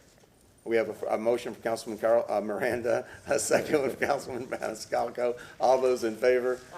Aye. Opposed? Ayes have it. Okay, so for, Mr. Vieira, can you move items 26? Yes, sir, I move items 26. Okay, we have a motion from Councilman Vieira, a second from Councilwoman Henderson for item 26. All those in favor say aye. Aye. Opposed? Ayes have it. Motion carried unanimously with Carlson and Miranda abstaining. Okay, Development and Economic Opportunity, Mr. Councilman Carlson. 32 through 37. So moved. Second. We have a motion from Councilman Carlson, a second from Councilman Maniscalco. All those in favor say aye. Aye. Opposed? Ayes have it. Mobility, Councilwoman Hurtak. Yes, I move items 38 through 42. We have a motion from Councilwoman Hurtak, a second from Councilman Miranda. All those in favor say aye. Aye. Opposed? Ayes have it. Okay, we need to set public hearings on item 43. Who would like to move that for me? Wait, does the attorney need to explain? I don't think we need an explanation for it. All right. They sent us an explanation letter, but we don't have to. read it Motion to publicly. set item 43 PH 25-14870 for July 17, 2025 at 10:30 a.m. or soon thereafter in City Council Chambers, 315 East Kennedy Boulevard, 3rd floor, Tampa 33602. We have a motion from Councilman Maniscalco, a second from Councilman Miranda. All those in favor say aye. Aye. Opposed? Ayes have it. Move item 44. Thank you. We have a motion to move item 44, a second from Councilman Maniscalco, a second from Councilman Miranda. All those in favor say aye. Aye. Opposed? Nay. Okay, very good. And Lunch? what time is it? It is 11:53. Yeah, well, if we did lunch now, we have that one item from police and fire coming back immediately after lunch. It's gonna be a really long afternoon. Can we do a shorter lunch, like come back at 1 o'clock to? Or 1:15. How about we just go through these and then? No, just 1:15 works. Let's do that. Okay, so we're going to be at lunch until 1:15, and then we're gonna come back and hear from police and fire. Thank you. And then public hearings. And public hearings. So be prepared to be sworn in. But what about when we were here? At some point, you're still gonna take your second readings. Yeah. You just- Muted. Probably on what?